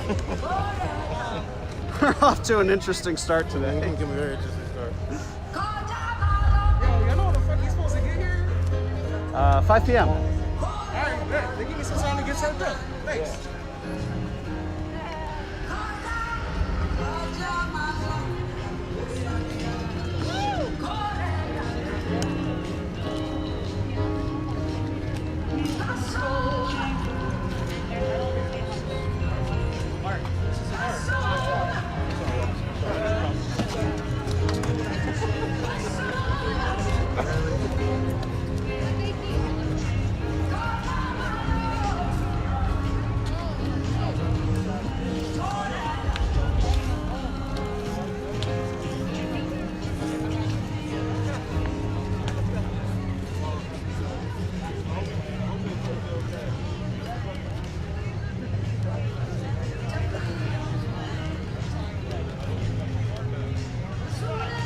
Country. I've got a Yankee Doodle sweetheart. There you go. Hello, friends. Nope, we're not having any drinks here. I don't think you can drink in public in Massachusetts or Massachusetts. Isn't this fantastic? Oh, bring home the bacon. Thank you. Bring home the bacon. How you doing? How you doing, Dave? Great. Always a great time in Atlanta. Want to stand up. Is this great? President Trump. Trump, baby.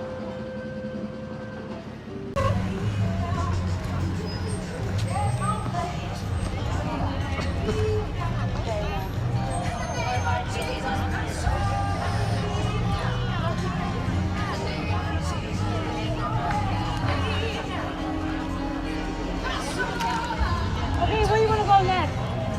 Where you want to go next? New York. It does feel like New York. Yeah, you're right. You came from New York. Yeah. Oh, you came from New York. Oh, yeah, you definitely brought that New York street performance vibe with you. Yeah. Jeez. Right here, we start here, and then go around. And you throw me a ticket. Okay, so as you can see, there's some interesting street performance going on out here. There was one individual, as you saw, who was dressed up as Trump and kind of like straddling the bike racks and jumping onto the street, wearing like a bikini or something, and like a Trump mask. And there's also an individual walking around in a police uniform with a pig face on it, and he's going around telling people to wear masks. And he actually got some of the police officers who weren't wearing masks to put them on. And when I interviewed him about it, he said, "Oh, I just want to help out my fellow pigs." So kind of interesting demonstrations out here so far. You know, both sides of the street here. So I'm actually a little surprised that they haven't closed off the streets itself. So here on Market Street is kind of where the action is, I guess you could say.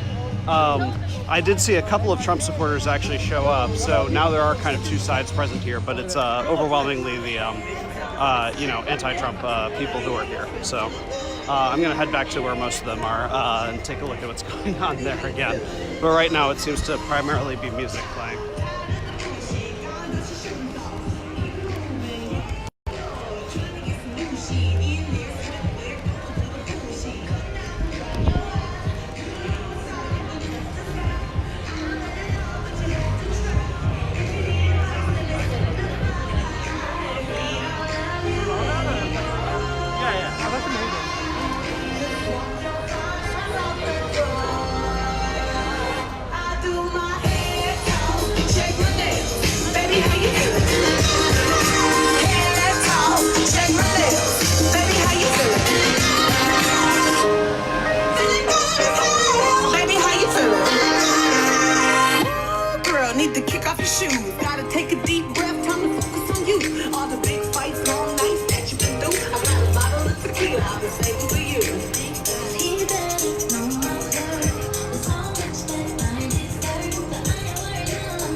So I'm gonna cross back over again, just because I see that the performers are still kind of like doing some street performer type stuff against Trump in front of Trump supporters.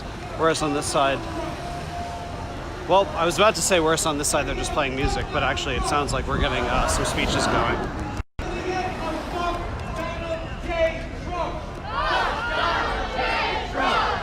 This coward can't even come out and do a live town hall.